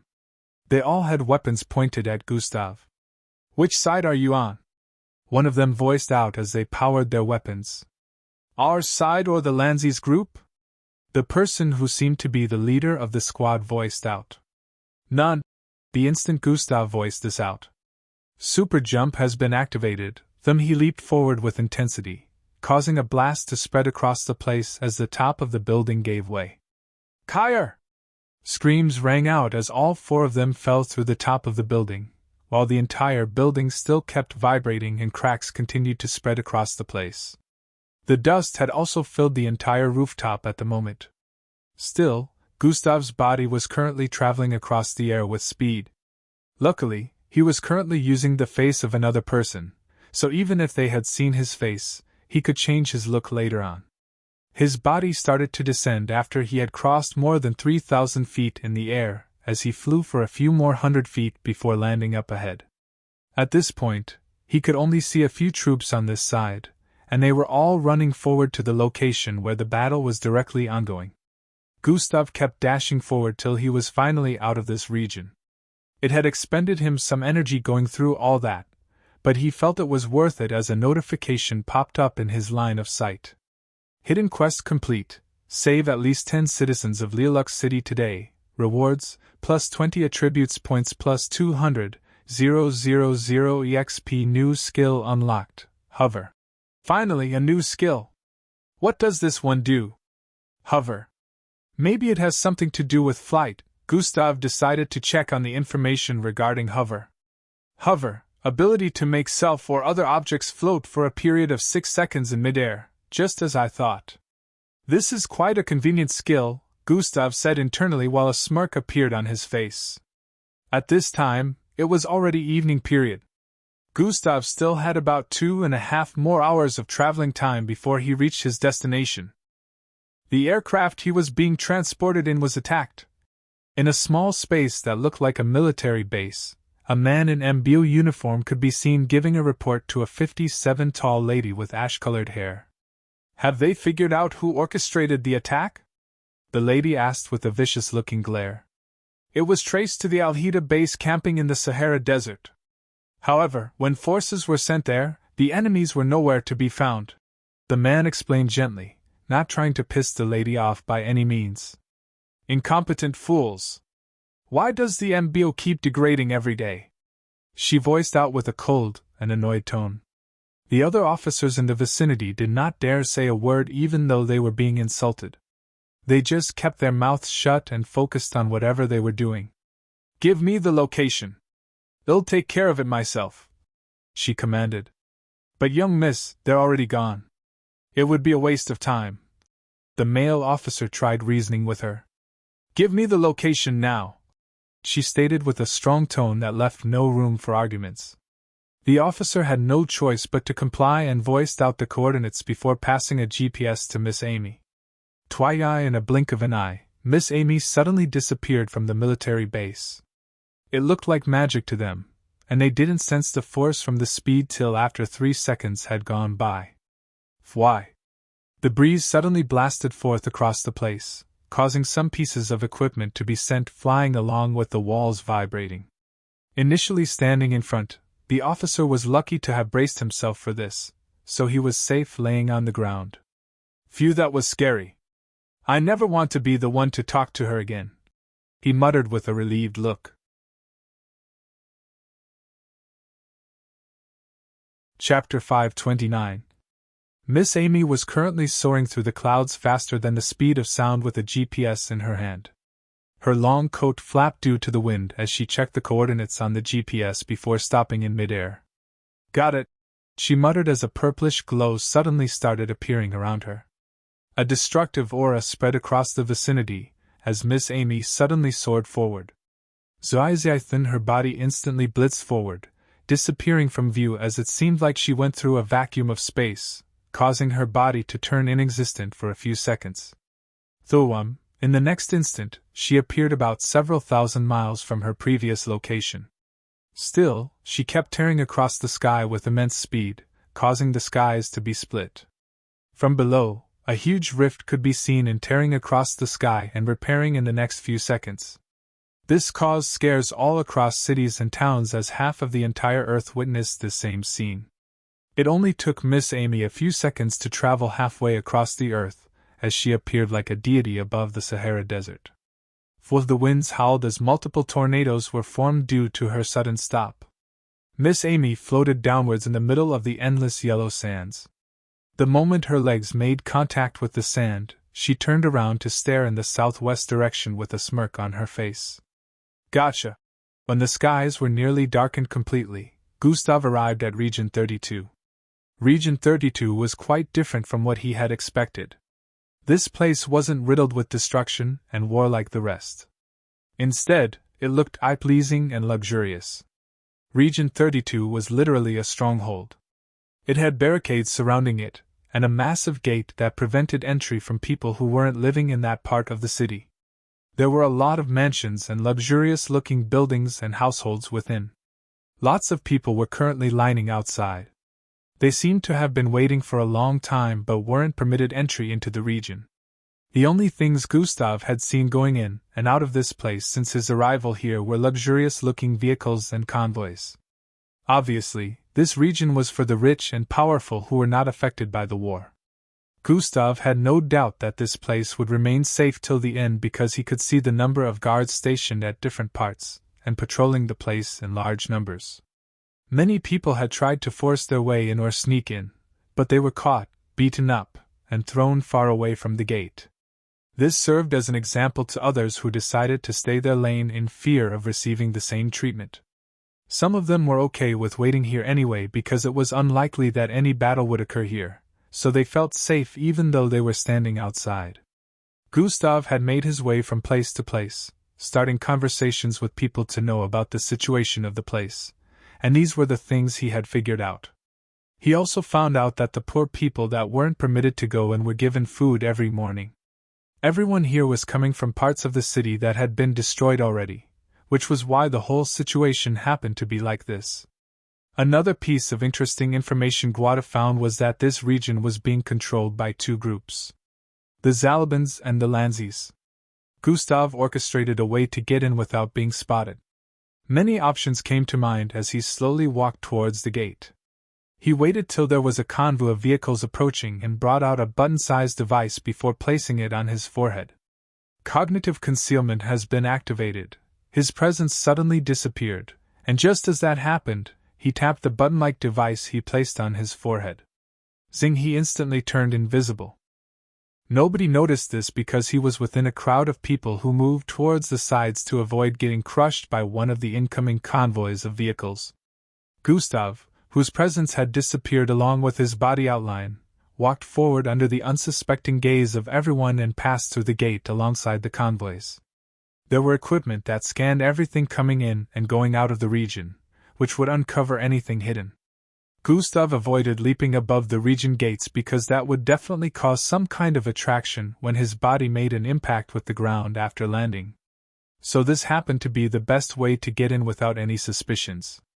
The technology scanning couldn't find him due to his cognitive concealment ability. The guards couldn't see him due to his invisibility. Walking through the gates, Gustav found a secluded place to go hide as he counted down. He quickly hid beside a building as the invisibility wore out and his body regained visibility. At this point, it was already nighttime, so Gustav could find a kind of secluded area to go change his clothes. He looked tattered and dirty, unlike how people living in this region would look, so he had to change into a standard outfit. He was glad he still had some of his clothes and quickly donned a red-colored jacket and black pants with fine-looking boots before getting a move on. The streets weren't completely empty, but they weren't completely filled either. Only a dozen of people could be seen moving around, and every single one of them looked well off compared to the people Gustav had met so far. Gustav's plan right now was to find somewhere to settle so he could make his next plans from there, and that would be his hideout place where he could always come back to after finishing with one investigation or the other. If he found himself in any form of trouble, This would also be where he'd come back to hide out instead of running around the region like a headless chicken. He sneakily checked for directions on the GPS he was given and picked a location in Region 32 to move to.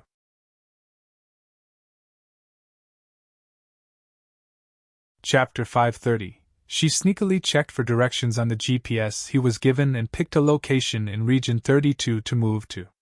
Gustav traveled halfway across the region, going past several streets before he arrived in front of what seemed like a pub. This place was the combination of a restaurant, a bar and a lounge. It was quite massive with over 20 stories and looking quite luxurious as well. It was called the El Caso's Place and people could be seen going in and out of the place. It was very lively even though this was a period of war.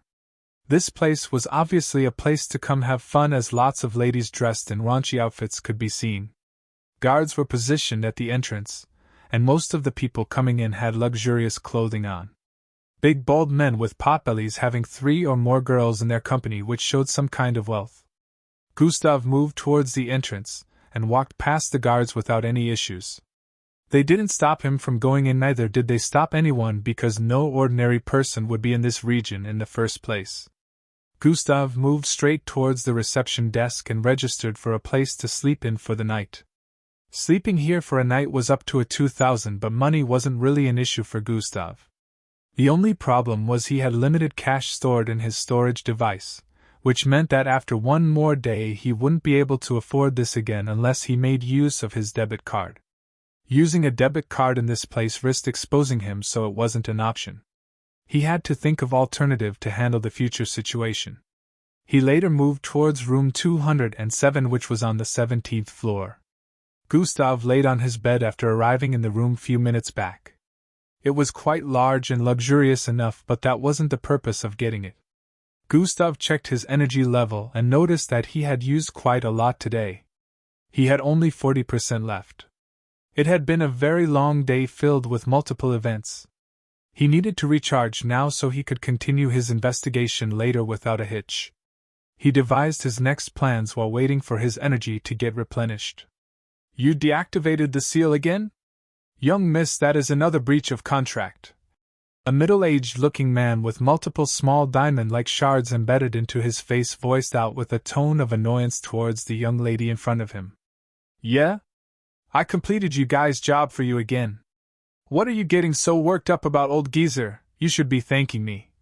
Miss Amy responded with an unbothered look while gesturing at the group of masked people tied together on the ground. They were currently in a location where only convoys could be seen moving around the place, along with MBO officers moving from place to place with different kinds of technological machinery walking as well. It seemed to be an MBO base of sorts.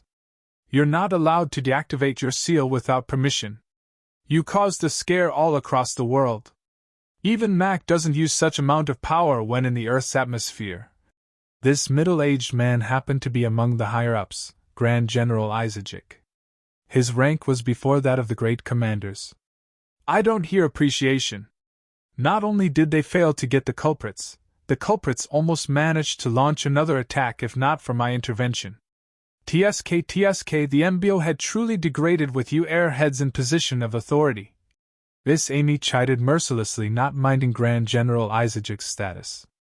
"How dare you!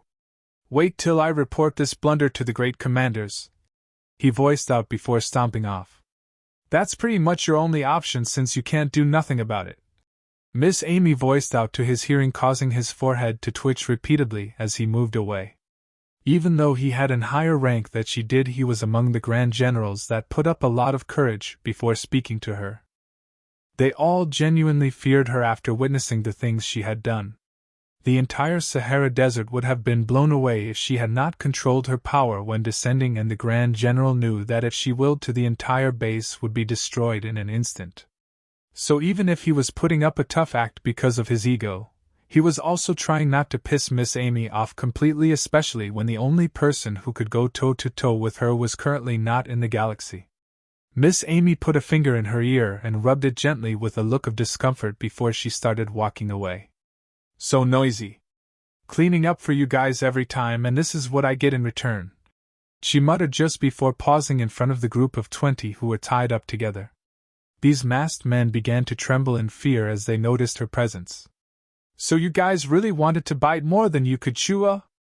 Her eyes turned dark as she voiced out. "I'll leave it to them to get answers out of you. I just might end up slaughtering you all if I conduct the interrogation myself," Miss Amy added before she resumed walking away. A smile appeared on her face as she remembered something. "You're doing good, kid.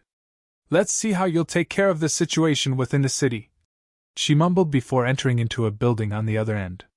The next morning arrived, and it had officially been a day since Gustav got here. A day spent here seemed like a week to him. It was no simple thing to be in the midst of a way.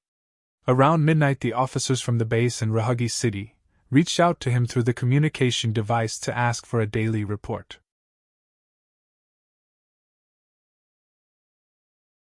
Chapter 531. Gustav spent about 30 minutes giving a brief rundown of what he had encountered on his first day here. He mentioned the fight he got into but didn't explain the details, giving them the idea that it was an inescapable battle.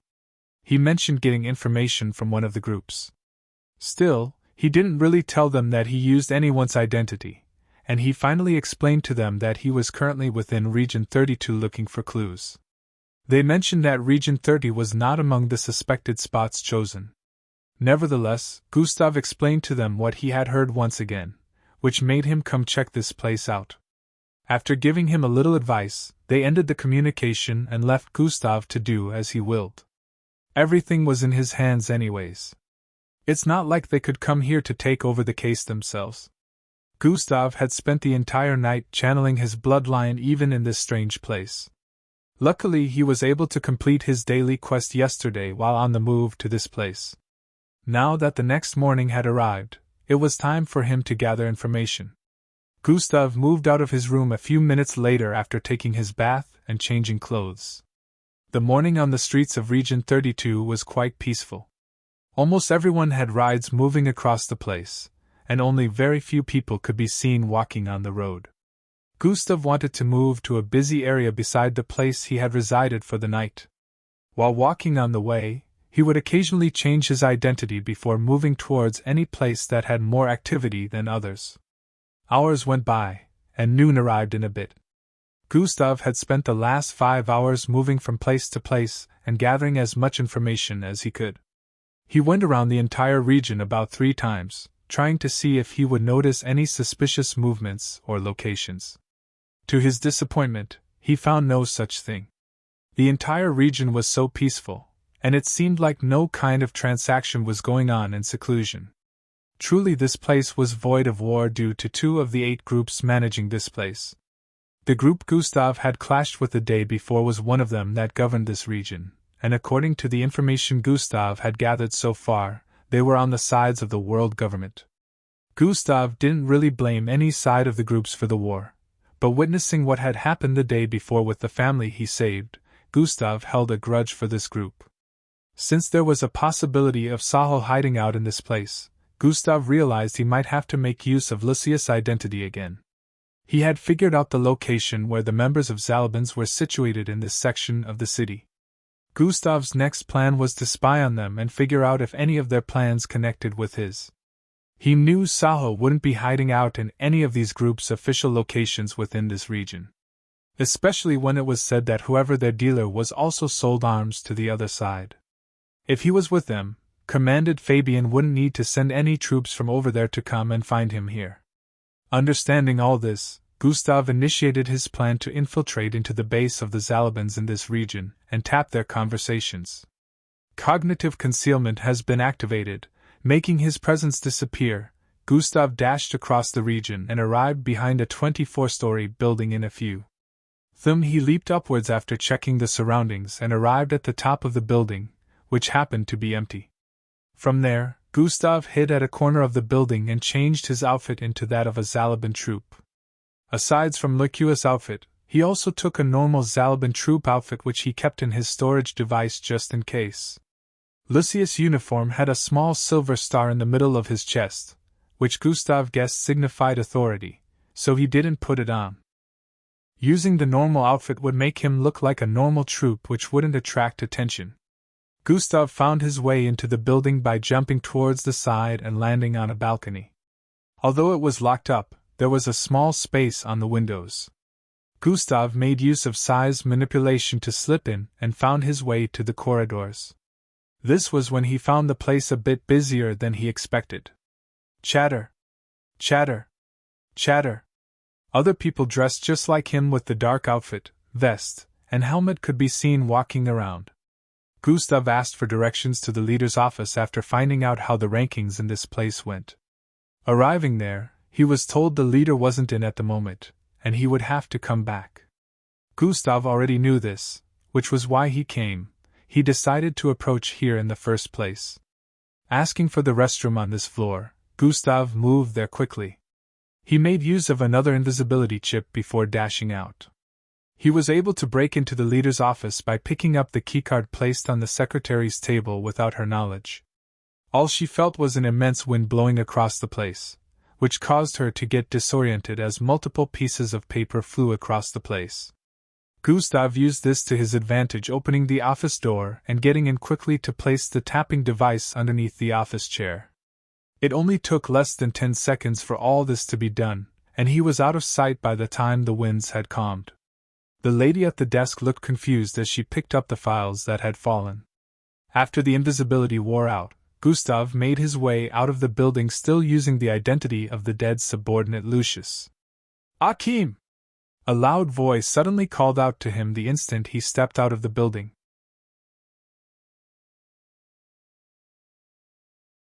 Chapter 532. "Akim!" A loud voice suddenly called out to him the instant he stepped out of the building. Gustav turned to the side with a look of confusion and spotted a beautiful-looking young woman with short green hair headed towards him from the other end of the street. She was also dressed in a black outfit, but unlike Gustav, she had her helmet taken off. She held it by her side as she approached Gustav. Gustav turned to look forward and started walking. "Akim! Where are you going?"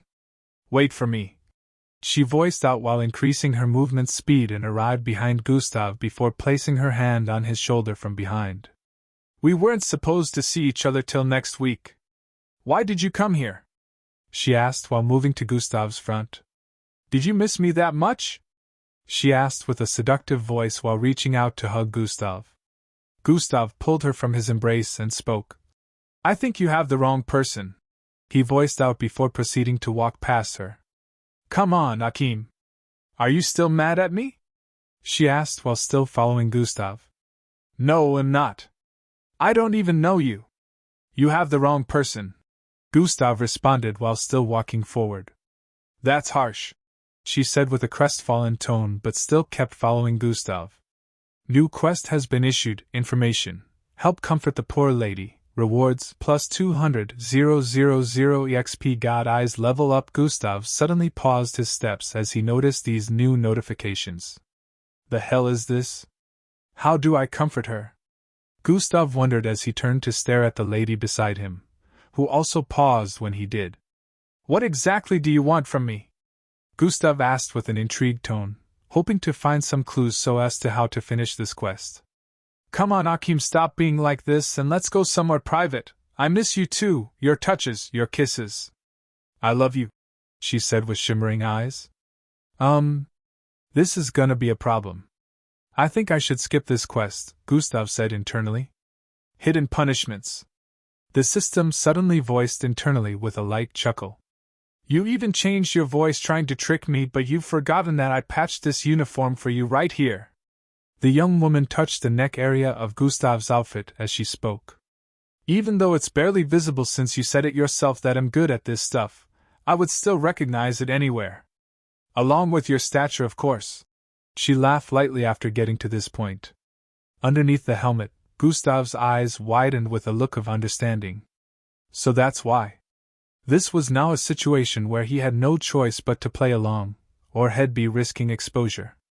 There was literally proof on the outfit that it belonged to this Akim. And from the looks of things, Akim and this unknown lady were in a relationship. Akim was already dead since Gustav killed him a day before, but luckily Gustav remembered the face underneath the helmet and slowly started transforming to it. It was a dark-skinned face, attractively shaped with a buzz cut. His voice tone. This was the only issue Gustav had now. He never heard this dude speak, so he had no idea how he was going to mimic it. I had an incident in the last mission which affected my voice. I'm not doing this on purpose. Luckily, Gustav's already made the tone of his voice raspy right from time. Oh my. Akim, are you okay? She asked with a look of concern while taking off his helmet. Gustav had already allowed some lines of injury to appear across his face, so the instant she did that, she could see Akim's face with a lot of injuries. She held his face with concern and pulled him into her embrace again. I'll ask father to let you stay here with me. I can't bear to lose you, she voiced out before leaning in and placing her lips on Gustav's. The people passing by had smiles on their faces as they noticed the couple kissing. Gustav had to wing it and pretend as he kissed her back. Akim, you seem more passionate than before. You used to be so bad at kissing, she voiced out after withdrawing from him. Gustav didn't know how to respond to that.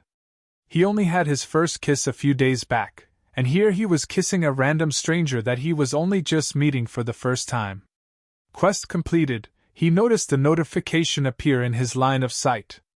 So you just wanted me to kiss a complete stranger, huh? Gustav voiced out internally. Don't pretend like you didn't enjoy it. The system responded with a snicker. Gustav. Minutes later, Gustav and this unknown lady found themselves in a luxurious apartment. They'll be right back after taking a shower, she said while winking at Gustav. The instant she went in, Gustav bolted out the door and found his way out of the building. He quickly moved towards the nearest restroom and changed his outfit while he transformed into the look he initially used on his first day here. An oblong-shaped face with a mustache and small beard makes him look older. Gustav slowly walked out of the restroom a few moments later with a look of relief while moving towards the room he had booked a night before. He had decided never to use that uniform again and also made his stature different from Akim. He was sure Akim was cursing him from the afterlife right now. Not only did he murder him, but he also kissed his girl, and they would have gone further if he didn't find his way out of there. In a few minutes, Gustav arrived back in the room he booked and sat on the bed as he brought out some equipment. A small disc-looking device made a weird noise as it projected a black and white X-ray-like projection of the floor where the leader was located in the Zalabin's Region 32 base.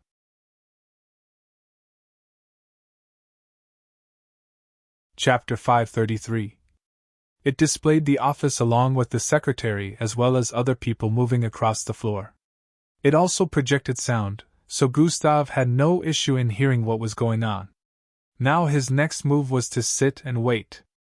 Just who was that lady? She strikes me as someone with a kind of power. Gustav wondered as this was what his intuition told him. He remembered seeing a picture frame of a man in the apartment. He figured he was probably a family member since Akim was who she was in a relationship with. I ran a background check on the database of the Zalabins. The system suddenly spoke. You can do that? Gustav asked. I'm the greatest computerized-based machine in all of existence. I can do that and even more. I just chose not to most times so you can figure things out yourself, Dumbo. The system voiced out. Fair point, Gustav stated. Get over here. The system voiced out, and in the next instant, Gustav felt his mind being pulled into another realm as his vision turned completely white, and his eyes glowed crimson for a few moments. His mind was pulled into another place, and he found himself in a wide hall. The hall was immensely large and wide. The beginning and the end could not be seen, but there seemed to be spots that had different kinds of things placed around. Far behind, Gustav could see pillars of different sizes. But these pillars weren't really pillars. They were actually rectangular in shape and transparent. Some reddish liquid was stored within these pillars. Every pillar had pints of these reddish liquids stored in a lined-up format. To the left, Gustav could see things like shelves lined up in rows and columns. These shelves had scroll-like objects placed within them. He instantly recognized this place to be the system's inner space. A short girl with a unicorn-like horn in the middle of her forehead, sporting long pinkish hair, could be seen walking towards him from up ahead. It was the system astral body form, just as Gustav recalled. She was clad in a long whitish glowing gown. The gown was so long that it swept across the floors as she walked forward. She looked to be around 12 years of age with her small stature, but her eyes looked extremely sharp. She looked extremely cute. Innocent-looking face, but very dirty tongue. Gustav voiced out the instant she arrived in front of him. "Shut up, twat. Hard-looking guy, but still a virgin," she responded before bursting into laughter. Gustav could not help but get annoyed whenever the system spoke. 90% of her words were always aimed at trying to discredit him in one way or the other. In fact, staring at her right now made him feel really ticked off. His usually unbothered demeanor was nowhere to be found right now. "Anyways, let's get to business," she said before snapping her fingers.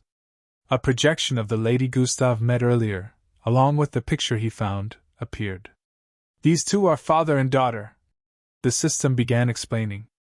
"The father happens to be a sibling to the head of the Zalabans, so this lady, Lydia, is the nephew of the most powerful person in the Zalabans," she added. "Oh, this could have gone really bad then," Gustav muttered with a contemplative look. "Or I can really use this to my advantage," he added with a slight look of confliction. "You don't need to use her right now since the people Commander Fabian sent over haven't arrived yet. Besides, if you want to make use of her, you might have to use your body, and it is even more risky when you have no information whatsoever on Akim," the system analyzed. "Exactly. If I'm going to make use of her, it has to be in extreme situations. For now, I can continue with the investigation on my own," Gustav stated. The system showed him a few more clips before sending his mind back to his body. Gustav's sight returned back to his room. "That was a bit rough. Anyways, let's continue," Gustav muttered as he stared at the black and white projection. After some time, he decided to check out the new features for God Eyes. God Eyes has been activated. Gustav's sight instantly turned red and blue as his sight phased through the entire building. "Wow!" Gustav exclaimed as he zoomed in and noticed that he could see through the entire next 3 streets. All the people moving, the internal structure of the walls, and even people having S*X on the top floors. He quickly zoomed his eyes out as he spotted the couple making out. "I shouldn't have seen that," Gustav mumbled before turning to another side to continue examining the new features of God Eyes. Seconds turned into minutes, minutes turned into hours, and hours turned into an entire day gone by. The office he tapped hadn't even been opened once throughout the entire day, and just like that, today would be Gustav's 3rd day arriving here. Gustav was starting to develop an idea of wanting to move across the region again, inspecting places while using God Eyes, but he didn't know if he might miss something while being away. The footage being displayed was under recording, and he'd be able to rewind and check if something happened, but he felt that a situation that needed urgent response might occur, and then he'd be too late in making a move. Gustav decided to wait for a little while and move out when it was noon. Time went by, and in a flash, noon arrived. Still seeing the office was empty as usual, Gustav prepared to leave his room. Getting to the shower, he took his bath and did other necessities in less than 2 minutes before changing his outfit.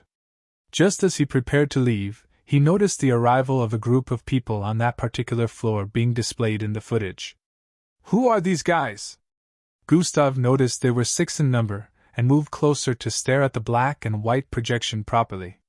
The secretary instantly stood to her feet and bowed in respect as this group of men arrived before her desk.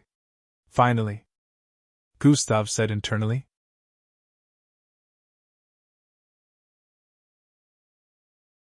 Chapter 534.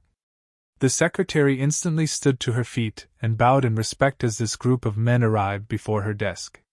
"Finally," Gustav said internally. Gustav zoomed in the black and white footage on a particular one of them, who he recognized to be this region-based leader. He passed down some instructions to the secretary before moving into the office with the others. The office was like a living room with sofas surrounding a luxurious-looking table. This group of 3 all found places to sit the moment they moved in and began to converse with each other. Region Leader Khan, I'm sure you know by now that we were sent by Commander Fabian. The one on the left voiced out in a reminding tone. Of course, he mentioned to me that you are to pass a message to the arms dealer. Leader Khan, who was seating on the other end of the table, voiced out. Exactly, we need to meet with him as soon as possible since the fate of this war mostly lies on his method of arms distribution. The one on the other side added. We can't have him selling to the other side. The one on the left voiced out again. I understand. He is truly in this region, but we have no idea where his exact location is, Leader Khan stated. How good must this dude's cover-up be that it's hard for even the group in authority here to locate him? Gustav said internally as he continued paying attention to their conversations. Before the two who were sent over from Commander Fabian's place could respond to that, Leader Khan spoke. However, he did give us a means of contacting him, Leader Khan added before bringing out a small rectangular-shaped device. The two visitors fixed their eyes on this device as he brought it out. Oh, so we can contact him and set up a meeting using this device. The one on the left voiced out in understanding. Precisely, let's do that now, Leader Khan stated before tapping a particular button on the device. Trigai, a weird flat and long beeping sound rang out as they waited. After a few seconds, it stopped, and the leader proceeded to tap it again. After 2 more tries, it made a weird connecting sound, and a voice was heard next. Mr. Khan, I am sure I just delivered some arms to you recently. Are you in need of more? A deep voice with a weird accent could be heard coming from the device. Ha ha ha, arms are never enough, my friend, but this time we need something different from you, Leader Khan responded. Slick SL, we were sent here by our commander to request for you to stop selling arms to the enemy side, the one on the left voiced out. So you guys figured out that it was me. And I was careful enough to sell different brands and models. Where did I slip up? The voice from the other side sounded a bit surprised as it responded. Looks like my theory was right, Gustav said internally as he heard this. He was the one who informed Commander Fabian about this without any proof because this was what he suspected after analyzing a lot of things. The two sent by Commander Fabian stared at each other for an instant before turning to face the device again. Well, we wish for you to stop selling to the other side, so their troops can be weakened. We can easily win this war in no time, the one on the left voiced out again. Ha! A small laughter was heard from the other end for a few seconds before the voice responded. Why should I? A longer period of war for me means more profit, and might I remind you all that I'm a businessman. I put business first, he stated. Slick SL, might I remind you that you're in our territory. Selling to our enemies as well isn't a very nice thing to do, especially to people who have treated you well, Leader Khan said with a solemn tone. And I really appreciate your good deeds, but like I said, my business comes first, Slick SL said with a slightly appreciative tone. We understand you very well, Mr. Slick, which is why we want to have a sit-down with you. We will make you an offer that is good enough to stop you from selling to the other side. The man on the left spoke again. An offer. Are you sure it can meet my expectations? The voice asked from the other side. Very much certain. Commander Fabian never disappoints. The man on the left responded again. How about 2 days from now? The voice on the other end proposed. Sounds good. Location? They asked again. I'll let you know on the morning of that day. I expect no foul play from your end, but just in case I will bring enough protection from my side. The moment after the person finished voicing out, the communication was cut. The 3 men in the office stared at each other before Leader Khan spoke. I suppose you two will be here for some time then. Let me get you settled in a comfortable and safe environment, Leader Khan voiced out before proceeding to use another communication device to contact someone. We appreciate the gesture, Region Leader Khan. Both men voiced out with an appreciative tone.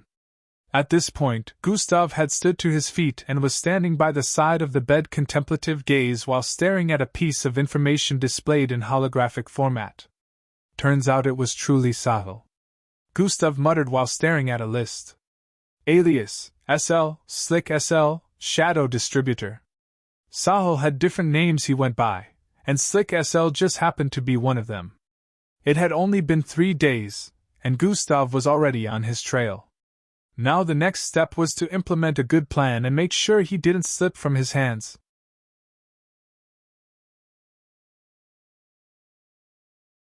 Chapter 535.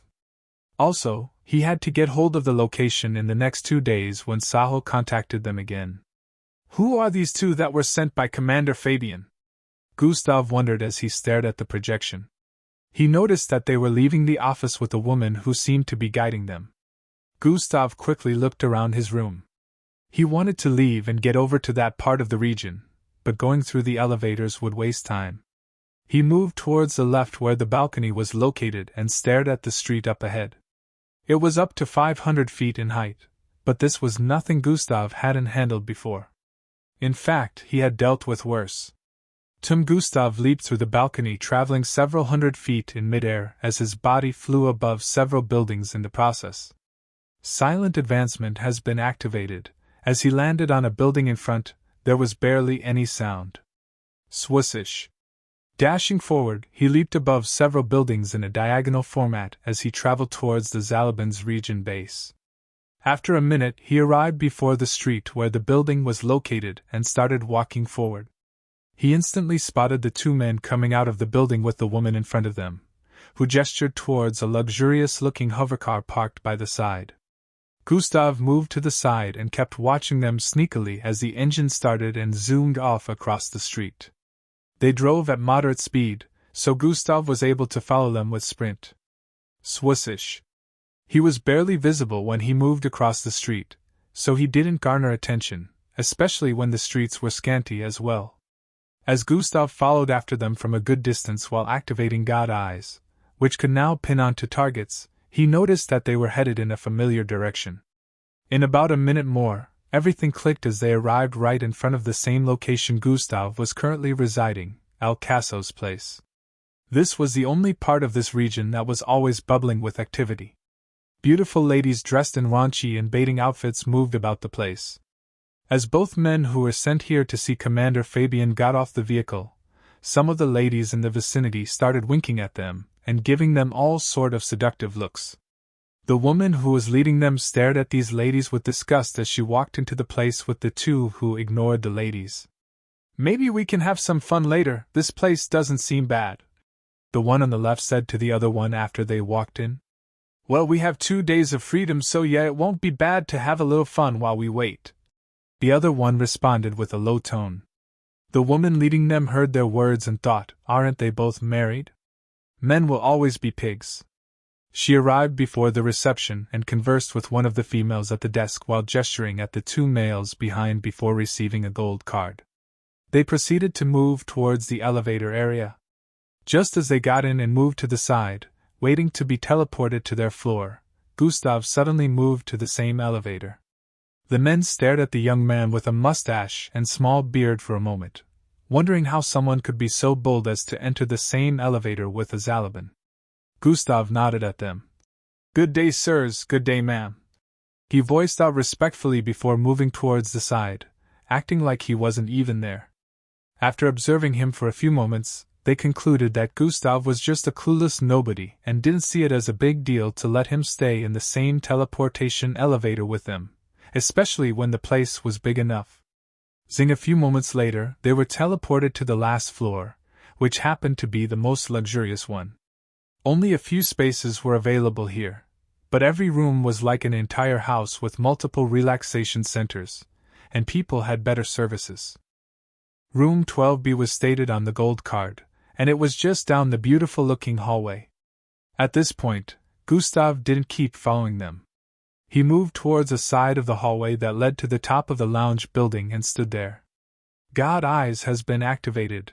His eyes zoomed through and focused on the 3 headed towards the left. Normally, they would be out of sight, but God Eyes was just too powerful now. After noting their room, Gustav moved back to his own room. The issue now was he would be kicked out of his room by nightfall, since that was when his accommodation period would expire.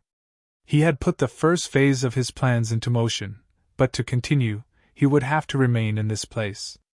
Gustav's hair slowly morphed back into its dirty blonde color as his face transformed as well. His initially oblong-shaped face returned back its usual shape with his well-outlined jawline and charming young facial features along with his attractive lips. Gustav's height reduced a little back to 5'11", with his slightly muscular frame returning as well. He proceeded to change his clothes and back to the MBO uniform before reaching for his left wrist. Tap! A silver-colored bracelet appeared on his wrist with 4 blue bars. Time to find out if this will work, Gustav said internally while tapping on it several times. A circular blue, glowing icon appeared after a few moments, and Gustav proceeded to tap it. Initiating spatial jump, a computerized voice rang out just before a blinding flash of light surrounded Gustav. Truinen! Gustav noticed the vicinity narrowing as he found his body being sucked into a tunnel of whitish light. Zing! In the next moment, he found himself standing in the midst of a forest area.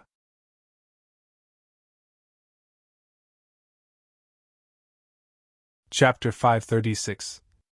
Zing! In the next moment, he found himself standing in the midst of a forest. Gustav looked around, and on the right side, he could see trees that depicted a part of the forest that was decimated. Turning to look behind him, he could see hundreds of feet away, a clear space where different sizes of tents were erected. This was the same place he arrived in on the first day, the base within one of the forests in Rahagi City. It worked, but not entirely accurate in its coordinates, Gustav muttered as he stared at where his personal tent was located. The tent where he slept on his first day here was where he had used it as a checkpoint, yet he was teleported hundreds of feet in front. Maybe it's an interference from the city's dome. Gustav felt this was the only explanation that made sense. Officer Millie Brown, who happened to be moving around at that time, turned to stare at the forest area as her eyes squinted. After a few moments, she turned back around. I guess it was nothing, she muttered while letting her guard down and moving away. Gustav, who was 100 feet away, was hiding behind a tree as he turned to the side to look in her direction. After confirming that she was out of sight, he slowly moved forward while activating a skill. Cognitive concealment has been activated. His presence instantly disappeared as he dashed across the forest a moment later. Gustav traveled towards the city and arrived there in about a minute. He didn't want to stir any drama or bring attention to himself, so he quickly moved towards the closest bus stop. Gustav boarded the transport and headed towards the closest bank. Arriving at the biggest bank in the city, Gustav brought out his debit card. This was the first time he would be using it in a month.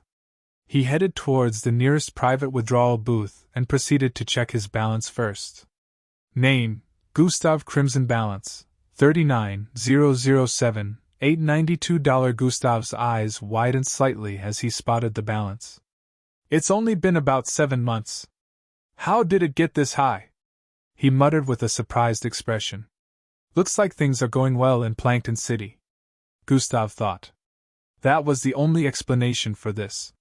He only just created the organization and explained to them what was meant to be done. It looked like his workers had been doing well. Gustav remembered them, along with Angie's father and his partnership with Sergon. I should try visiting them after checking up on Boss Danzo, Gustav thought. It would be nice to see the progress of everything he started personally. Gustav proceeded to withdraw a large sum of money and stacked his storage device with them. This way, he wouldn't need to worry about using cash in Region 32 since he couldn't afford to use his card. Leaving a trail or any form of connection behind was dangerous. A few moments later, Gustav moved out of the bank and proceeded to start completing his daily routine. He had already completed one, now only 2 were left. Break into a secure facility and break out without arousing any suspicions. Gustav read the second daily task. Did you forget that I now have quite a number of invisibility buttons with me? This can be finished easy, Gustav said to the system as he moved away from the bank area. Minutes later, Gustav found himself at the vault of a bank staring at a massive-looking diamond that kept oozing out energy. This is tempting, Gustav said as he moved closer to the diamond. The entire vault only had about 2 or 3 more valuable items within, but this one seemed to be the most valuable item from Gustav's analysis. In fact, The amount of energy oozing from it made Gustav feel like absorbing it into his energy containers, but he had used God eyes to look around the whole place. The instant he messed with it, an alarm would be sent out, and he would fail the system's task. Interesting. This must be another type of energy fragment. Gustav only studied it for a few seconds more before moving towards the entry and exit point of the place. His looks at this point were not his original, either was he dressed normally. He was dressed in a staff outfit, holding a keycard that gave him access in and out of the bank. Poor Ahmed. This one time you just have to be the scapegoat, so I can complete this task. Gustav said this internally with a tone of pity, but his face didn't display any pity. A few minutes later, Gustav was out of the place and back to his usual look. Daily task completed, 2/3 infiltrate a highly secure facility without arousing any suspicions. Mixed bloods at Gustav's level of strength couldn't even manage to pull all these kinds of stuff off, but Gustav had so many options in his arsenal, so doing this was no biggie as long as he implemented it well. He would be a very big menace to society if he decided to turn bad at the moment. Gustav proceeded to go complete the third task. Daily task, 3/3 demonstrate your strength by stopping a vehicle moving at full force. What is the point of having me do this? Gustav said while rolling his eyes. It's fun to see how much your strength has improved. Besides, I don't set this. It's automated. The system voiced in his head with a light chuckle. Gustav nearly face-bombed as he walked across the street, not knowing how to go through with this one. Just as he arrived at a particular intersection, a loud whistling sound was heard across the air. Gustav turned to look up and noticed a projectile flying across the air. Thwhy, before anyone could react, it slammed into the floating rail towards the southeast part of the sky, hundreds of feet above the ground. Boom! A massive explosion went off as parts of the rail fell towards the building below. Kyr! There were screams everywhere as parts of the building blasted across the place and fell towards the street.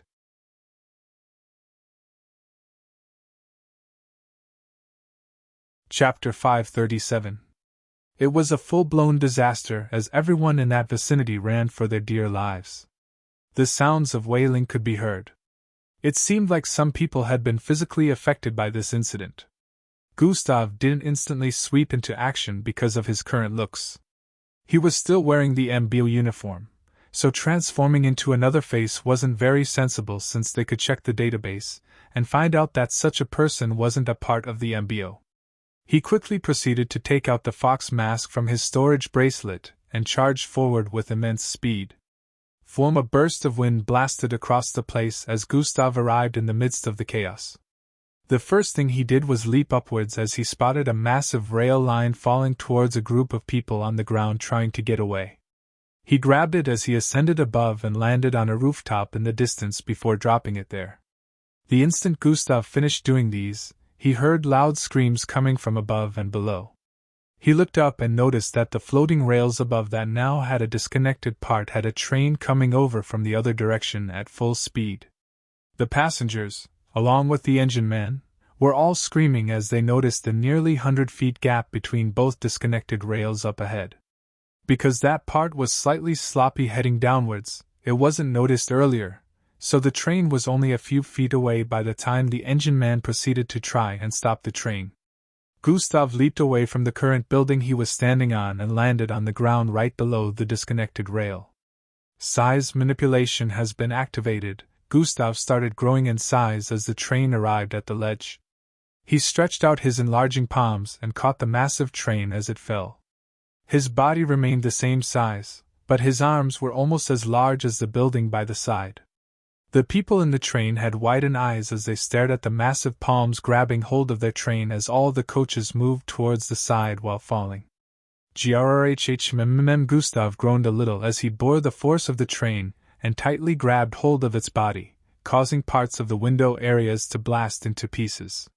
This injured some passengers within, causing Gustav to soften his grip a little. At this point, cracks had appeared on the ground all around Gustav as he held the train up for a few moments before he slowly started to bring down his massive arms.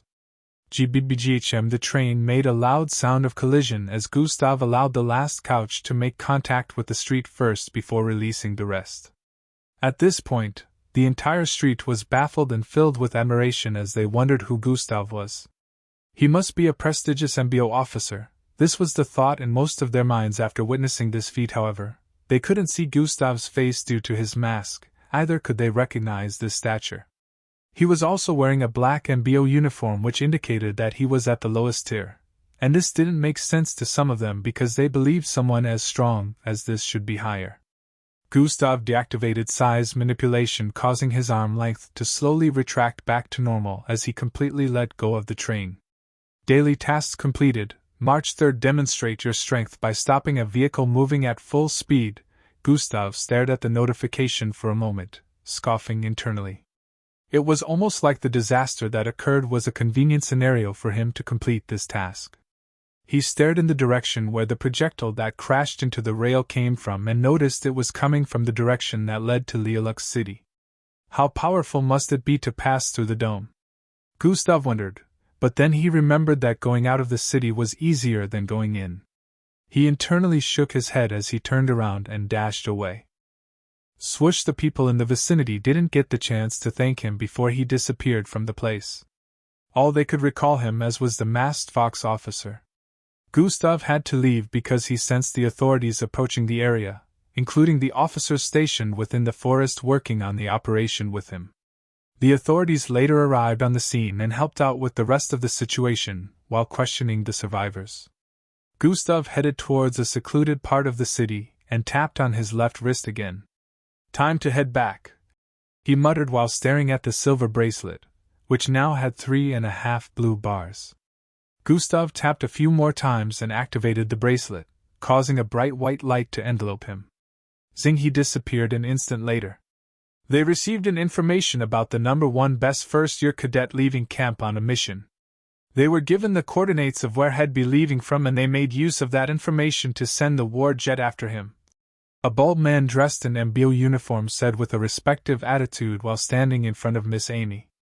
I see. So where exactly did this information come from? Miss Amy asked. The source is anonymous. They have no idea where it came from. They just received the information and acted on it. They didn't think they'd be caught, he explained. And they wouldn't have been.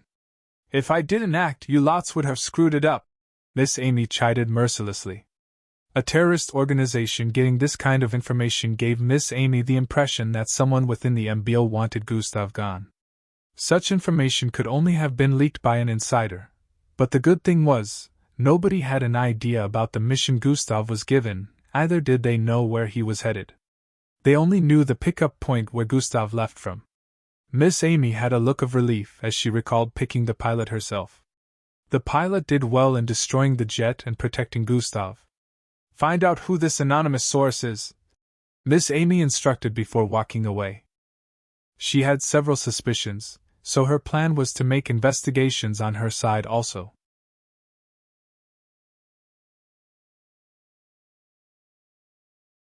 Chapter 538. She had several suspicions, so her plan was to make investigations on her side also. The officer had looks of fear and conflict high on his face as he turned around to head back to the room where all the criminals that orchestrated the attack were placed. Gustav arrived back in his hotel room at this point and took off his mask. His bracelet had only 3 bars at this point, which indicated he could only engage in spatial travel about 6 more times before it ran out of power. At this time, it was late in the evening, and Gustav had been away for about 2 hours. He proceeded to move towards a device he placed on the side of the table and tapped on it. Earlier, when he was in the teleportation elevator, he had sneakily placed the tapping device somewhere on the last floor before he left. The tapping device was powerful enough to cover the whole floor, so Gustav didn't have to put it in their room directly. The only difference was when it was placed farther from the location that wanted to be observed, it was harder to get a clearer view and sound. This was why he placed it directly in the Leader Khan's office the other time to get a clearer outline and audio. He wasn't really worried this time because he only wanted to observe their activities, and not really the sounds. Gustav rewinds the recording as he focuses on their side of the room to sort through what had gone down so far. All he noticed was both men freshening up to change outfits to use the pool in the balcony area. It really seemed like a vacation to them, and just as Gustav suspected, he was right. They truly wouldn't be doing anything besides waiting for Sahil to contact them in the next 2 days.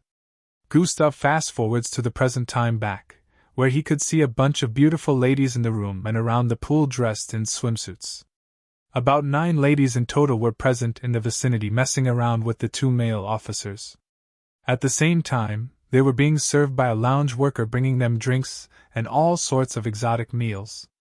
The 2 men were really having the time of their lives pampered by these ladies while the war was going on in other regions, and people were getting killed by the minute. Gustav shook his head. The ones in high places are never involved when dangerous situations break out, even though they happen to be the cause. Innocents are bound to always suffer for a cause they didn't start as long as they are at the bottom. Gustav could imagine himself being in this scenario if this was happening in Plankton City, and he never had an encounter with the system. Weakling will forever blame their unfortunate fate, and he didn't want to ever be in a situation like that, which was why power still remained his main goal. Especially when corrupt people who don't care about the lives of the innocent are at the top of the hierarchy. Gustav felt the urge to commit assassination on all top officials in the city. Still, with his current state of strength, this was impossible to achieve. He might be able to pull off 1 or 2, but there were forces on the side of the higher-ups who were stronger in hiding. Besides, this wasn't a part of the mission. He would literally be branded as wanted if he managed to pull any of the assassinations off, which would just be throwing all his hard work to waste. Gustav wasn't even trying to be a hero, but he found the acts of these people despicable, and saw himself in the shoes of those trying to escape to keep their lives. Anyhow, he still wouldn't try and overdo anything or get involved in this crisis since it wasn't his battle to fight.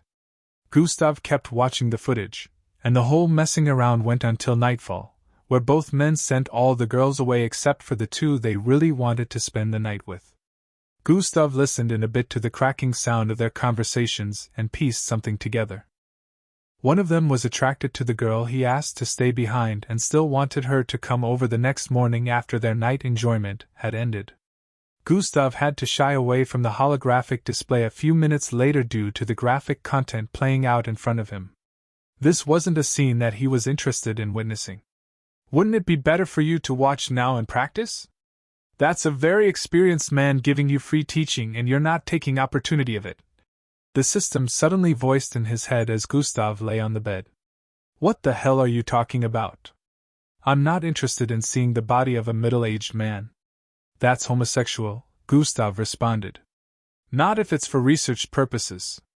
I tell you, you'll disappoint Angie in the future 'cause you know nothing," the system chided with a burst of light laughter. "No, I don't want to hear this," Gustav said as he took the pillow and covered both ears with it subconsciously. "I live in you," the system reminded. "Fuck you," Gustav said internally with a frustrated look. He didn't really use cuss words anymore, but the system always found a way to get it out of him. "On a serious note, you need to get used to this because you never know what could happen when you're looking away," the system advised. "Why are we still talking about this?" Gustav asked. "Are you getting dumber? I'm giving you a realistic theory here," the system pointed out. Sigh. "Alright, I get your point, but come on, you can't expect me to sit through and watch all that," Gustav said while seating up. "If it was a murder pertaining to a case you were working on, you'd watch it without battling an eyelid, right?" the system asked.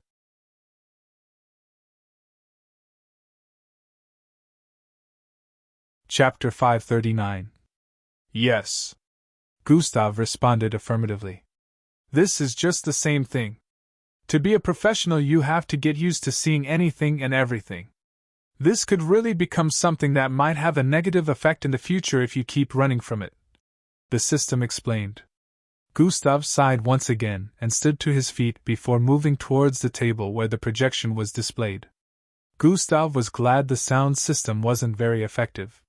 His face showed immense discomfort as he watched the graphic was displayed. It seems things are getting intense. Around midnight the base reached out again to get another daily report, which Gustav proceeded to cut out some information before explaining how he got to the current. The officers from the base were greatly shocked after hearing that Gustav already had a lead on Sahel and was planning how the meet-up in 2 days. They had expected that it would take longer than this, but Gustav had once again surprised them. They came up with a good plan for Gustav to approach Sahel in the next 2 days. They had given Gustav information on the 2 men currently residing in the upper room where he was observing. Junior Commanders Folan and Dart were the henchmen of Commander Fabian. They still gave Gustav some more private information he needed to know about these 2. They had no idea that Gustav wasn't going to follow their plans since he already had his. His plans had a higher tendency of working out due to the hidden abilities that they didn't know he had. The communication ended sometime later after Officer Guzman commended Gustav's progress. Gustav later moved out of his room after checking the footage and headed straight for the teleportation elevator. He arrived at the last floor a few moments later. He had already changed his looks before he left his room, taking the form of a suave-looking 62 handsome young man dressed in expensive clothing. After arriving on the corridor of the last floor, he noticed a beautiful young lady dressed in a tight red mini-gown heading towards the direction of the teleportation elevator. Gustav's next move was to head for her. "Excuse me, young miss, could I see you for a moment?" Gustav said with a smooth tone as he arrived in front of her. She paused her footsteps and stared at him up and down with a look of satisfaction. "Yes? How can I help you?" she asked with a smile. "Can you come with me? I just need a few moments of your time," Gustav said while winking at her and showing a charming smile. She returned the smile before responding, "I think I can spare a few moments. He must be really loaded. I guess today is my lucky day." Twice in a row, she bit her lip while thinking before following by Gustav's side. A few minutes later, both of them were in Gustav's room, sitting on his bed. Gustav's room was only 2 floors lower, so even though it wasn't up to the standard of the ones on the last floor, it was also very luxurious. He had hidden anything that could cause suspicions.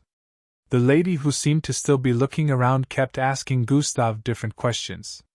"Let's get down to business," Gustav finally spoke as he placed his hand on her face and turned it to face her. "You haven't show." Before she could speak, she suddenly felt a prick on the side of her neck.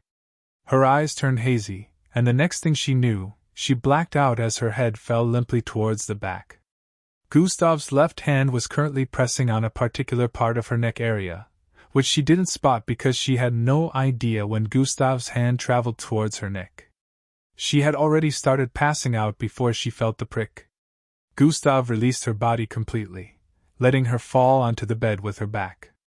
"Shall be out for nothing less than 24 hours. That's enough time to get done what I need to do," Gustav said with a low tone as he searched her body for items.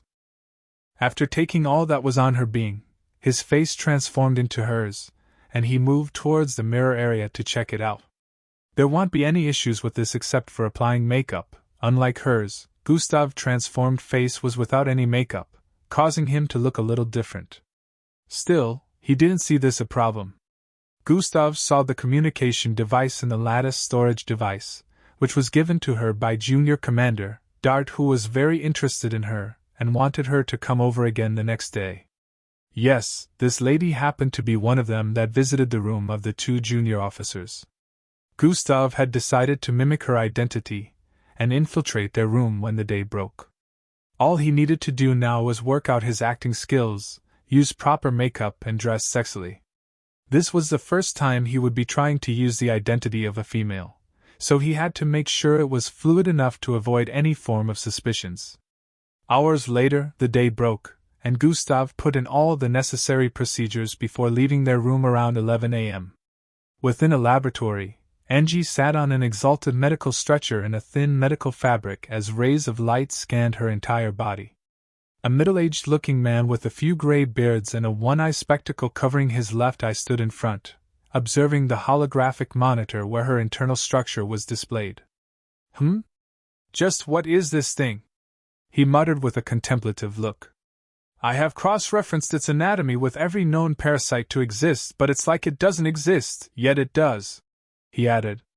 Angie, who was laying down, heard him muttering some of these words and voiced out, "What's wrong, Dr. Levi?"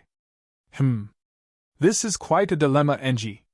You're going to have to give me a list of everything you came into contact with in the last 4 months," he voiced out in response.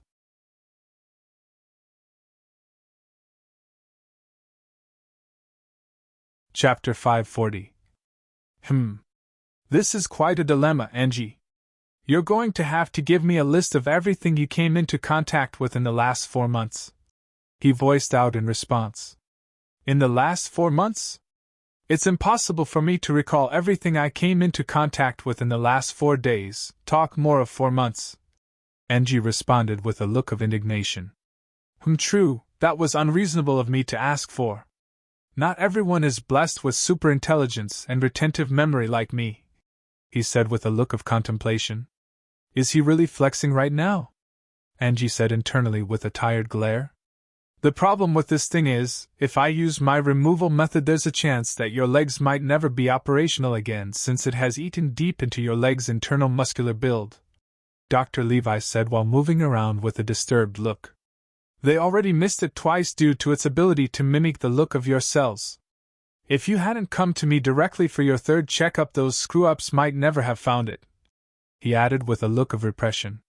Just as Dr. Levi had stated, Angie had already been here twice for checkups, but none of the scanners and monitors were able to notice anything wrong with her, so the doctors in charge of her checkups said nothing was wrong with her. They assumed it was just an allergic reaction to something she had eaten and would eventually stop. The painful attacks she had when waking up in the morning had been coming in more frequently lately, so she still came for checkups again. This time, she decided to meet Dr. Levi directly after remembering her last time here for bloodline strengthening with Gustav. This might also be a negative side effect to bloodline strengthening surgery you underwent months back. Although it's supposed to be 100% safe, complications are not completely unavoidable. Dr. Levi kept prancing around the place as he spoke. He turned around and moved close to the holographic monitor to study the weird parasite within Angie's body again. They'll need you to be coming every day for checkups until I find a way to deal with this, Dr. Levi said while typing a few things down. All right, Dr. Levi. Is there anything I should do in the meantime? Angie asked as she sat up. Just avoid using your speed too much. Use it moderately from now on, he instructed. My speed? But how would I train without that? Angie asked with a conflicted expression. You can, but use it moderately. Do not push yourself until I have found a way out of this predicament, Dr. Levi explained. It was quite a hard pill for Angie to swallow since she had decided to push herself to become very powerful before Gustav returned, but she had no choice but to nod in response as she stood to her feet. All right, she muttered with a defeated expression before leaving. Dr. Levi stood in the same spot for minutes, examining the reports from Angie's tests. This is really bad. If I don't find a way to get rid of this soon, she'll lose her bloodline, Dr. Levi mumbled underneath his breath with a worried look. The more she uses her speed, the more this thing saps away components from her bloodline. At the same time that was going on within camp, Gustav had already found himself in the room of the 2 junior commanders, Folin and Dart.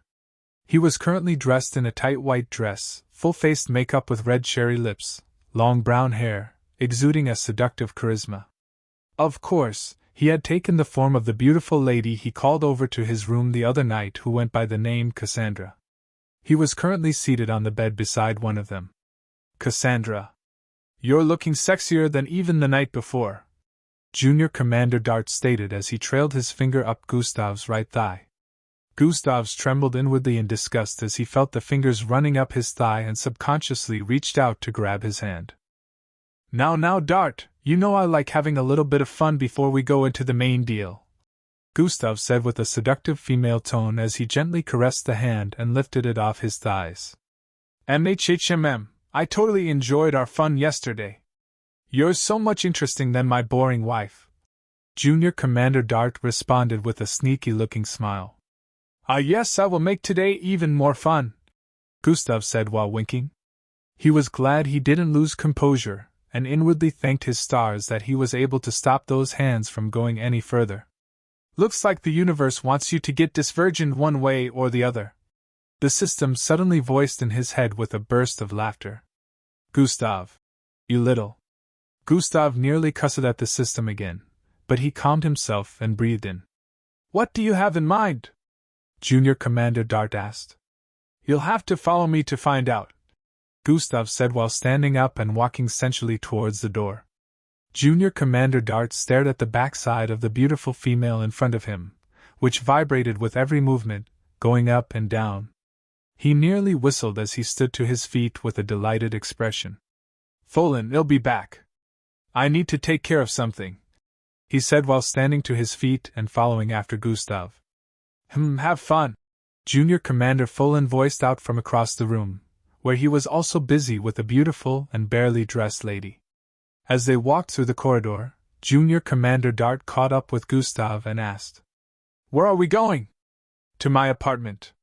I have some fun tools we can use to make things even more interesting," Gustav responded. Images appeared in Commander Dart's mind, causing him to look forward to this even more as they moved towards Gustav's apartment. A few minutes later, they arrived there, and Junior Commander Folin sat on the bed as he waited for Gustav to bring out the tools he mentioned.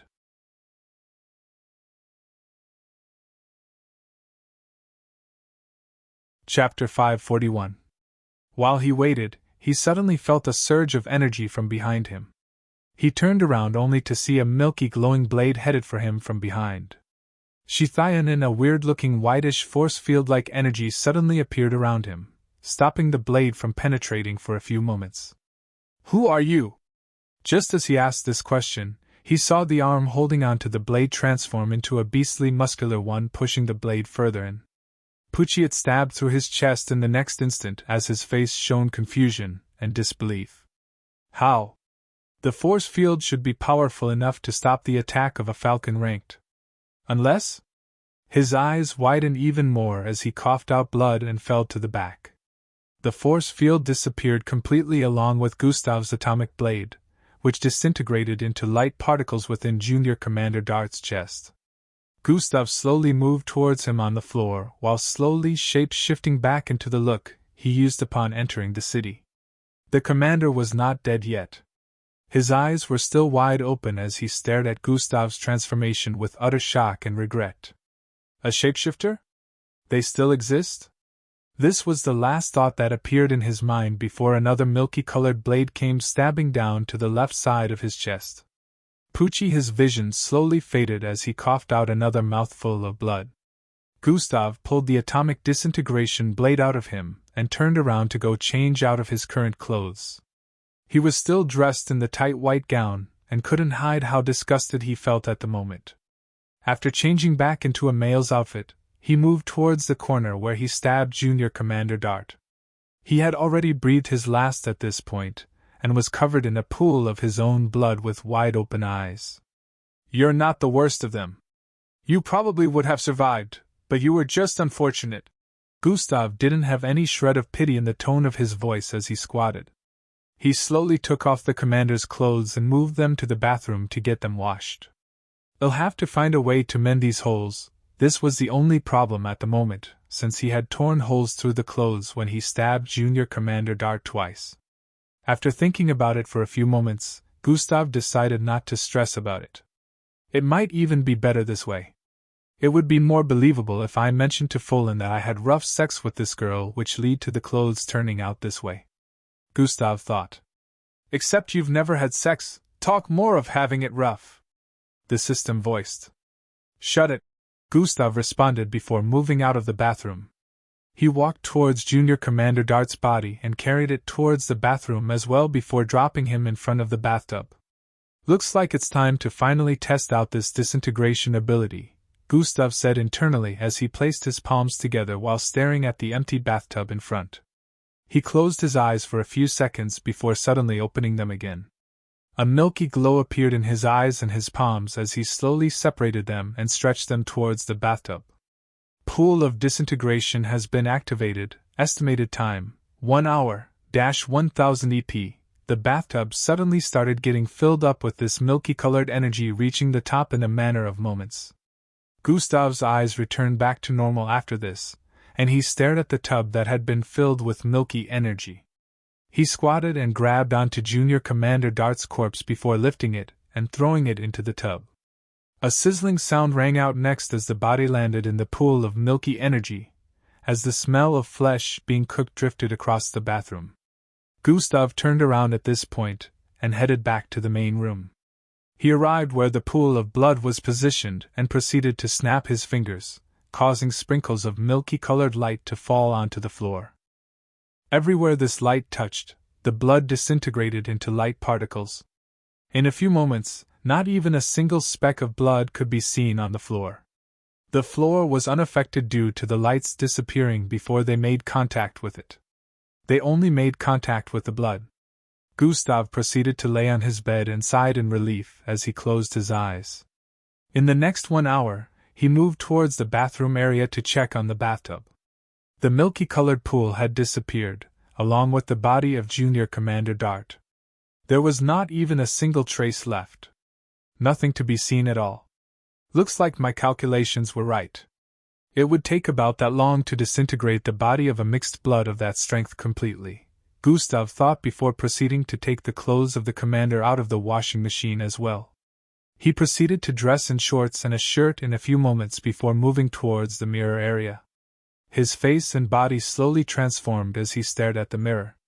In a few moments, his entire body features had become exactly like that of Commander Dart, with no difference to be spotted. The small beards and potbelly were also visible, along with the pair of sharp and mean eyes. Gustav went on to a part of his room that branched off into another. This was where he had kept the lady, Cassandra. He reached out to her unconscious body and brought her back to his main room to clothe her and return all her things back to her possession. A few minutes later, he placed her to lay on the bed before leaving through the door. She'll find her way out when she comes to, Gustav thought as he headed towards the teleportation elevator. Now it's time to play Dart, Gustav said internally as he headed towards the last floor.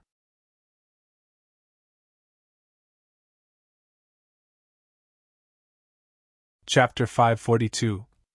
Now, it's time to play Dart, Gustav said internally as he headed towards the last floor. Gustav moved towards the room Junior Commanders Dart and Folan were residing in, and brought out the keycard before accessing the room.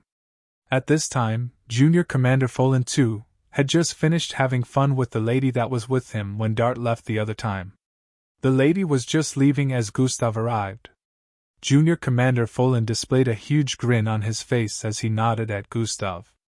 Gustav returned the grin as Junior Commander Dart would. "How did yours go?" Junior Commander Folan asked from up ahead.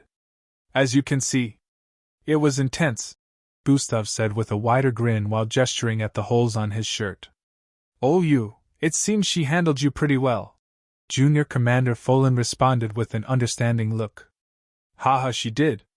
I was able to do it in ways I couldn't do it with my wife," Gustav added while proceeding towards the sofa by the side to sit. "Cheers, man," Junior Commander Folan responded while handing Gustav a drink. Gustav responded by receiving it and taking a sip before asking, "What about you? This one is not quite bad too." Both of them began to share experiences as Junior Commander Folan narrated most of the time. They ended up discussing for the next 2 hours. From this, Gustav understood more about the character he was pretending to be as well as Junior Commander Folan too. Later during the day, Junior Commander Folan received a call from the region base and had to leave to get some things sorted out personally. Gustav was happy to stay behind and let him go handle what he wanted to because he planned to look around the place anyways. After Junior Commander, he moved towards the small diamond-shaped pinky object placed on the table in front. Gustav could tell that this was a spatial storage device by sensing the energy waves coming from it. It was similar to the button underneath his collar, which happened to be his storage device, but this one seemed to be more sophisticated and secure. It definitely wouldn't open up if the owner wasn't the one in its possession. Those who were professional storage devices hackers would not be able to open this one without causing the spatial store in it to collapse, damaging all the items within. Gustav grabbed hold of it to inspect, and to his surprise he instantly gained access to the things within as a holographic panel appeared in front of him. "Looks like Dart is the one with access to this," Gustav muttered as he checked the holographic table in front of him, which displayed everything within. "Wow! Dart was loaded!" Gustav couldn't help but exclaim as he noticed the expensive-looking jewelry being displayed. The storage space within this device was as big as an entire living room in a luxurious household which was 3 times the size of Gustav's. Gustav's storage device was nearly filled up due to the things he always brought along with him, but it wasn't even close to all the things kept within this one. Diamond-shaped objects, gold bars, and some other mineral resources stacked together would rival even the most secure storage vaults of banks where their most valuable items were stored. No officer is supposed to be this rich. Gustav was dumbfounded, but after piecing things together, he wasn't so shocked. The whole civil war started with these groups in power disagreeing over the authority of the world government. The misuse of resources and the economical state of the city wasn't so good as well since the world government started to increase its authority in the city. These groups on the side of the world government were trying to push the other groups out of power, which was what started the civil war. A whole lot of natives from the city were on the side of the other groups who were trying to stop the world government authority from expanding within the city, but this was proving difficult due to the groups on their side. It just so happened that the Zalabans were amongst those supporting the world government, and now seeing what Dart had in his storage device gave Gustav a stronger grasp of the situation. What's that?" Gustav wondered out loud as he noticed a part of the storage device where a document was kept. Seeing as this slot only contained this document as well as a small shiny mineral placed beside it, Gustav's curiosity was piqued. He proceeded to pull this one out of the storage device. Zing! A flash of blue light appeared, and within it was the documents and the weird-looking stone. Gustav decided to check out the documents first, and his face lit up with a look of interest as he read through the contents. "So this is what they plan to offer Sahil." Gustav muttered as he scanned through them. "Isn't this a bit too much? Maybe they're planning to backstab him later in the future after this whole thing has blown over." Gustav kept speaking as he flipped through the pages. "Oh, according to this they can't. Looks like this is legit," Gustav mumbled after arriving at the last page and dropped the documents. He proceeded to grab hold of the stone. "This stone happens to be among the items offered," he muttered while inspecting it.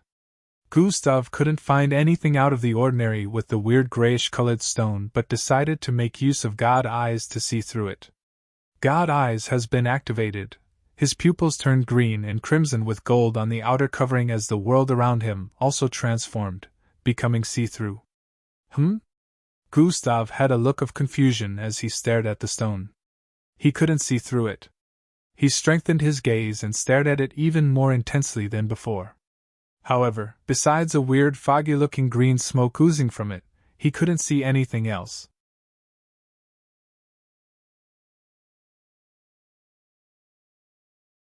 Chapter 543. He could only see this weird foggy-looking thing when staring at the stone using God Eyes, but he couldn't see it after deactivation. Gustav deactivated God Eyes for the 3rd time after not still being able to see through the stone, and placed it back on the table. "Do you know what this thing is?" he asked the system internally. "Scanning components now." The system responded as bright reddish rays of light shot out of Gustav's pupils. After a few seconds, the rays of light shooting out of Gustav's eyes formed a holographic projection that started computing information on this stone. Voidstone? Gustav saw the name appear along with several images of this stone taken in different places worldwide. One of the rarest materials in the world necessary for building the most powerful technological devices in the world, Gustav kept reading the list information internally. So rare that it had been deemed illegal for sale by the world government, so other organizations are not able to lay hold of it besides those under the world government. If found in any part of the world by mistake, one is expected to report to the nearby authorities for them to have it taken away. could lead to a life sentence if found in possession of. Blah blah blah. I want to know what exactly this does. Gustav decided to skip most of the information that emphasized how rare this material was. Supposedly one of the most important materials responsible for the creation of the item given by the Slarkovs to the human race thousands of years back as a gift. This was the last thing Gustav read at the end of the list of information. There was still no detailed explanation of what exactly this stone did or how to use it, which made Gustav feel baffled. But at least now he understood that this was a precious item that couldn't even be purchased with money. Recalling that Sahil was not just an advanced arms dealer but also a technologist working under someone. They both shared a history of crime, so Gustav understood this was likely an item they would want to lay their hands on but are unable to due to the whole situation regarding the Void Stone. Now that they would hand over something that not even money could help them lay hold of, Sahil would definitely agree to their demands. Gustav felt this whole situation might lead to something bigger and worse in the future if Sahil managed to lay his hands on this. On the bright side, he could get close to Sahil and place the tracking device on him now using Junior Commander Dart's identity. This would be mission success for him, but from the information he had gotten on Sahil, who happened to be a master in the art of escaping, there was no guarantee that he wouldn't notice the tracker before leaving this place. So even if it ended up being a successful mission, all his work might end up going to waste at this point. If Sahil got all this and still managed to escape after everything, who knew what he would build next? It might even rival the most dangerous weapons or devices currently in the world government possession. At this point, Gustav made the decision. "I'll catch him myself," he muttered underneath his breath with a strong gaze. "Seems like a plausible decision, but you have to be extremely careful. What do you have in mind?" The system supported Gustav's decision but wanted to ensure he came up with a good plan to manage this. It won't be immediate since people from both sides will be around. Everyone will be on guard during the meetup. "They'll still have to place the tracker on him first," Gustav said internally with a contemplative expression. "How do you intend to place the tracker on him?" the system asked. "And the one with the documents and the stone. Which means he'll also be the one handing it over," Gustav responded with a smirk. Hours later, Gustav was laying on Commander Dart's bed, pretending to be asleep while Junior Commander Fabian was on the other king-sized bed by the side. Junior Commander Fabian arrived about an hour earlier. He brought Gustav to speed on the things that had gone down so far and the reports they were getting from outside Region 32. Both sides had received a lot of casualties, but according to Junior Commander Fabian, their side happened to have inflicted more damage, and the higher-ups were starting to plan an operation to eliminate the higher-ups of the other side. Lucius was mentioned to have gone missing on an assignment. Still, the way Junior Commander Fabian mentioned him, he was discarding any kind of insinuation that Lucius was in trouble. According to him, there was no way anyone would be able to handle Lucius, so he was probably deep in the enemy base sabotaging them at the moment. If only he knew that Lucius had already been sent to the afterlife by Gustav. Gustav had already finished making plans for catching Sahil, but at the moment, he wanted to regain his energy since keeping shape-shifting activated for a long period burned a lot of bloodline energy. He was currently hiding under the duvet after shape-shifting back to his original look while pretending to be asleep. Junior Commander Folan still wanted to have fun this night, so he invited some girls over. They were all chilling at the pool area so as not to disturb Gustav in the room. There was still another day to go before Sahil reached out to them with the location. Just like that, another night went by, and today was the 6th day of Gustav getting to the city. Back in camp, it had already been a week since he left. Unbeknownst to him, the others were already missing his presence, and would occasionally glance at his door area whenever they passed. This included even Endrik, who would get all sentimental the moment he passed by. "I hope we can form a bond one day like we had when I was very little." This thought appeared in Endrik's mind as he passed by Gustav's door again. However, he suddenly recalled something. How do I deal with Angie's situation?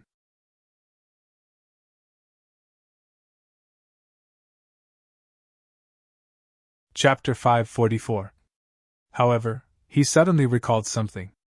How do I deal with Angie's situation? He remembered injecting something given to him sent to him by young Joe into Angie when he met her in a secluded environment. Angie felt the prick, but she thought it was an attack due to the syringe not being visible. He had no idea what the contents of the syringe were, but he knew it was nothing good, and since he was after dealing with Gustav at that time, he didn't care if she would be harmed. Now it was an entirely different case, and he didn't know if she was okay or not. So far, he didn't see any traces or signs that something was wrong with her. Hendrik didn't want this to be another reason for him and Gustav to battle again, so he decided he would look into it. He couldn't just go back to contacting young Joe because he had said everything he knew about the whole past scenario, and pointed out those he could. Right now, he had no means of contacting young Joe, and even if he did, he wouldn't want to because this just opened him up for another round of manipulation. He walked away after deciding to watch over her for any signs and asked her later if anything was up with her. So far, even though they weren't really on speaking terms, they were no longer hostile to each other as well. Within Region 32 in Lilac City, Gustav spent the entire day moving around with Junior Commander Folan. They had to check out different parts of the region for any possible spy movements to ensure no plans to sabotage them or anything the next day. This region was being controlled by two groups, but there was the possibility of infiltration from the enemy groups with the intention of causing sabotage. All in all, they were just being cautious. Gustav used this to mark out several spots and make escape routes in his mind if anything went wrong in his personal plans. They later returned back to their room in El Caso's place. They moved to the pub area to get some drinks with the regional leader, who happened to be accompanying them. They talked and had fun for the rest of the evening. Region Leader Khan asked to see what the offer to Sahel entails. Still, Junior Commander Folan had to shut him down there, saying it wasn't to be disclosed in public places. They would have to wait till the next morning to contact them with the location for them to meet. It was only at the defining moment that he would find out. Region Leader Khan saw both junior commanders exchange glances and understood. Late at night, both of them returned to their room while Region Leader Khan left, saying he had some personal issues to attend to. Gustav could hear during his communication with someone using a communication tool that they were looking for a missing person. His mind flashed to a particular person when he heard this part of the conversation, but he wasn't really bothered. It would still take some time before anyone could catch on to anything that had happened relating to his manslaughter on the first day he arrived here. The night went by just like that, and another day arrived. The day before, Gustav had to excuse himself for about 2 hours to complete his daily tasks. He was lucky Commander Folan didn't suspect anything except for the fact that he had been sleeping without snoring recently, which he made fun of. Gustav was hoping he would get the chance to take care of his daily tasks today. This would only be possible if everything went as planned. Around 6 a.m. in the morning, their communication device rang, and Junior Commander Folan proceeded to answer it. As expected, it was from Sahel, who proceeded to give them a location to meet within 10 minutes. He mentioned that if they were even a second late, he would be gone. The skies were still dark at this time, but Gustav and Junior Commander Folan had been expecting this, so they had been awake for a long time. Junction 23rd, the main center. Junior Commander Folan spoke through the communication device to Region Leader Khan. Region Leader Khan gathered a group of 5 to meet with both of them at the location mentioned. Gustav and Junior Commander Folan quickly moved towards the location mentioned that happened to be located somewhere around the edge of Region 32. A ride was already waiting for them outside, so it took no more than 6 minutes to arrive there, leaving them with about 4 more minutes left. They arrived at a 5-story structure that looked like a medical facility. Sahel contacted them again upon their arrival and directed them on where to head to. Region Leader Khan and 4 Taliban officers dressed in full black followed them from behind as they moved around the place, going from corridors to corridors. They arrived at a particular place that led to a dead end where only a wall could be seen. "There's nothing here," Junior Commander Folan voiced towards the communication device. "Keep going," Sahel responded from the other end. The workers in the vicinity even told them this place led to a dead end, but they had to follow Sahel's instructions. I sense a spatial and gravitational energy, Gustav voiced out as they approached the wall. I don't sense anything. Junior Commander Folan had a look of confusion on his face. Just as they were only 6 feet away from the wall. Zing, everyone got teleported away. Gustav only saw everywhere turn white for an instant, and the next thing they knew, they were in the underground section of a party-ruined building. Only the holes above and on the walls provided a source of light. The vicinity looked quite dead, and up ahead, a man wearing shades with a scarf covering his face could be seen standing in place.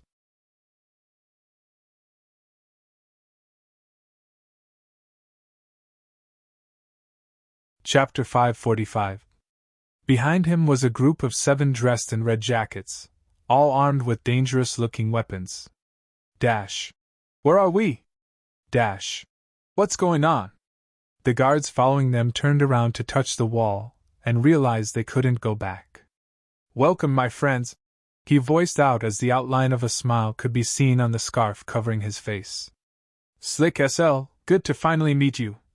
Junior Commander Folan voiced out along with Gustav, who also retained his composed form and greeted as well. They all shook hands with him, Region Leader Khan included. Zing zing zing, several chairs and a table appeared in their front, and Sahil gestured at them to take a seat. Sahil sat about 10 feet away, leaving sufficient distance between himself and the Zalabans, but a table was positioned in their midst. Where is this that you have brought us to? Region Leader Khan asked with an intrigued look. That's not important, let's get down to business first. Getting back to the region won't be a problem if you lots didn't set any traps for me, Sahil responded, still with a smile. Gustav and Junior Commander Folan stared at each other for a moment before nodding. Gustav proceeded to bring out the diamond-like storage device that belonged to Junior Commander Dart. He sorted through the belongings and brought out the documents first before standing to his feet. The men behind pointed their weapons at him, causing him to pause his movements.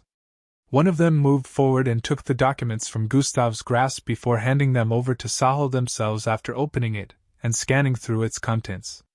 Sahil nodded in satisfaction as he received the documents and started flipping through the pages one after the other. He slowly read through the contents, and even though it was hard to read his expressions due to his face being covered with a scarf, Gustav could see the excitement in his eyes. After a few more minutes, he finished flipping through the pages completely, and raised his head to stare at them. Is this true? He inquired with an excited tone. Every word written, as you can see, is backed up with signatures from the higher-ups, Junior Commander Folan responded. Wonderful! Where is the item? He asked again. Gustav raised his hand to show the void stone, which was on his palm. Before any of the men behind could move forward, Sahil stood to his feet and moved towards Gustav to grab the stone himself. The instant he grabbed the stone from Gustav's hand, an invisible spider positioned on the top of the stone instantly burrowed into his hand unbeknownst to him. He didn't feel anything as this unknown thing invaded his body. He inspected the stone with a delighted expression while moving back to his seating area.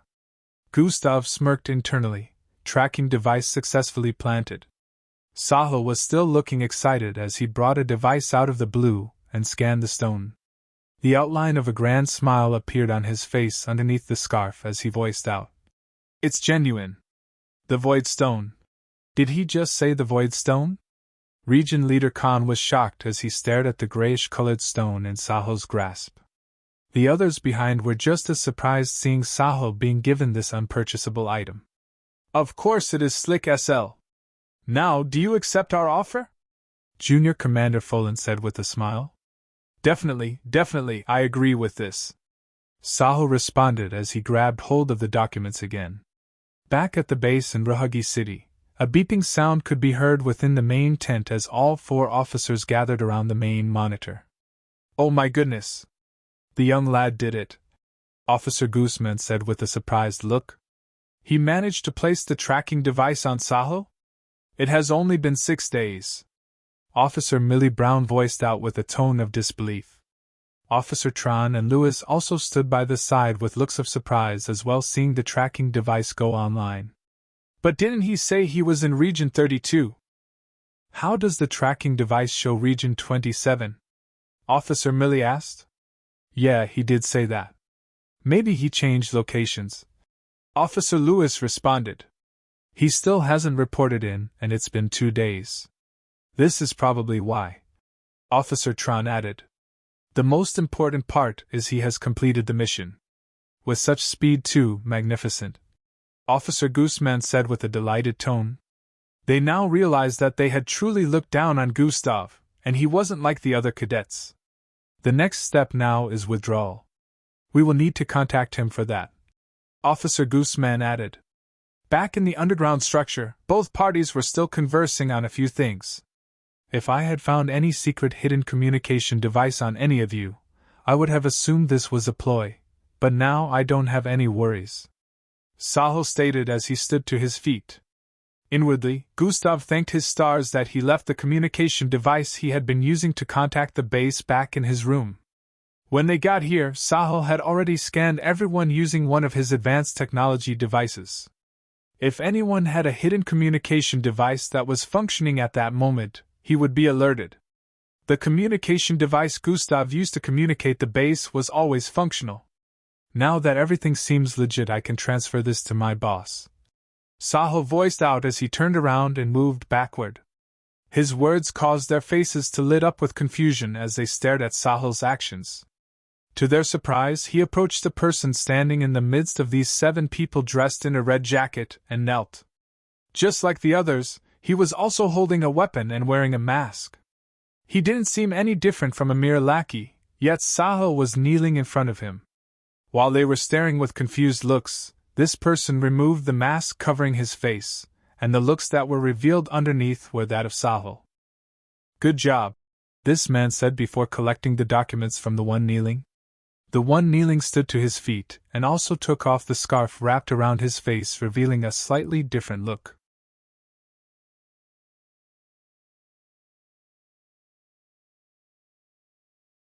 Chapter 546. Good job, this man said before collecting the documents from the one kneeling. The one kneeling stood to his feet and took off the scarf wrapped around his face, revealing a slightly different look. Both of them looked quite similar, but the one that had been speaking to them all this time with the scarf covering his face had a 3-inch scar on his chin area. The moment the Zalabans noticed the two, they were instantly able to tell that the one they had been negotiating with all this time wasn't the real Sahil. The real Sahil had been standing behind all this while pretending to be a lackey, while this lookalike handled everything so far. What is going on here, Slick SL? Junior Commander Folan voiced out from behind with a confused expression, just like everyone. My friends, I apologize for the confusion. The Sahil dressed in red jacket handed the weapon in his grasp over to his lackey and started walking forward. This man here is Jabal. My lookalike, he said while pointing at the fake Sahil. He approached the chair and took a seat in front before crossing his leg with a smile of satisfaction etched on his face as he noticed their expressions. You see, I take a lot of precautions to keep myself secure. My lookalike handled everything so far to prevent any form of trap or ploy that may have been aimed at me. Jabal is my insurance. He is trained and ready to die in my place just in case any hazardous ploy had been orchestrated. I apologize once again for the lack of trust, but I've been in this business for many years. It's hard to trust anyone, even my business partners, the real Sahil said with a half-apologetic and half-prideful gaze. It's all right, we completely understand. Now that you can see that no trap was set, will you sign the documents? Junior Commander Folan went straight back to business after understanding the situation. Although he and the others felt this was way too much precaution taken, it was understandable when they tried putting themselves in his shoes. Yes, I will sign them now. I will not say. This is not a deal. Even if I am drunk, Sahil responded with a peal of light laughter before he started sorting through the documents. Only Gustav knew just how smart this whole setup Sahil planned was. The tracker isn't the wrong person, Gustav voiced inwardly. He now understood what they meant by saying Sahil was very slippery to catch. They were all fooled from the start, thinking they were negotiating with the real Sahil. It had been set up so well. The voice and the facial description all matched the images, so no one could tell that it wasn't him even though he was using a scarf to cover part of his face. The problem now was, the look-alike would not always move with Sahil. According to what Gustav had read about Sahil, he mostly moved alone except when he was delivering merchandise or needed protection for negotiations like this. His travels from place to place were always alone, along with his hideout. He was always by himself, and even his subordinates could not tell his location. This was all backed up by facts because the MBO had caught a lot of his subordinates who wouldn't be able to tell of his location even though they were directly working under him. The moment this negotiation was over, Sahil would obviously disappear again by himself while this lookalike would most likely be sent to another location. Back at the base, they already saw this as a completed mission, not knowing that they'd be going after the wrong person. Here you go. Sahil raised the documents after signing them, and one of his henchmen moved over to pass it to Junior Commander Folan. Junior Commander Folan sat in place and scanned through the documents and, after a while, nodded. With this we have a successful negotiation. Junior Commander Folan voiced out with a smile and stood to his feet. Gustav also stood to his feet at this point with Region Leader Khan, and they moved closer to him. May our partnership last long. With this you don't have to worry about the other side receiving any merchandise from me. The Zalabans will be responsible for winning the war, Sahil said as he proceeded to shake Junior Commander Folan. Gustav also moved forward and shook his hand as well, retaining his normal composure with a smile. He stared into Sahil's eyes for a moment. He'll have to use it, Gustav said inwardly as he ended the handshake. You have to be careful. It would be suspicious if anyone saw you, the system warned internally. I don't have a choice here. This is the only way, he responded while moving towards the side. Just make sure to look around you properly. No one must see you using it, the system voiced internally. Region Leader Khan also shook hands with Sahil as well, and both sides prepared to leave. To show my enthusiasm, Daryl, Sahil called out to one of his henchmen and held out his hand. The henchman moved forward with a blue ring in his grasp and placed it on Sahil's palm. Sahil tapped the ring, which emitted a projection displaying stacks of boxes where weapons and other different kinds of technological materials were kept. This is enough advanced supply for 100 troops. I'm giving this for free, Sahil said before handing the ring over to Junior Commander Folan, who then handed it to Gustav. Junior Commander Dart was always the one handling things like this, so it was normal he gave it to him. Gustav wore the ring on his finger to ensure its safety as they thanked Sahil for his generosity. This was a great meeting. Whenever you need items you can just consult Jabal over here like you've been doing before. Everything will be sorted out by him, Sahil stated. Junior Commander Folan nodded in understanding before asking, How do we leave? He looked around, not seeing any exit. The same way you came. The gateway is activated now, Sahil said before turning around.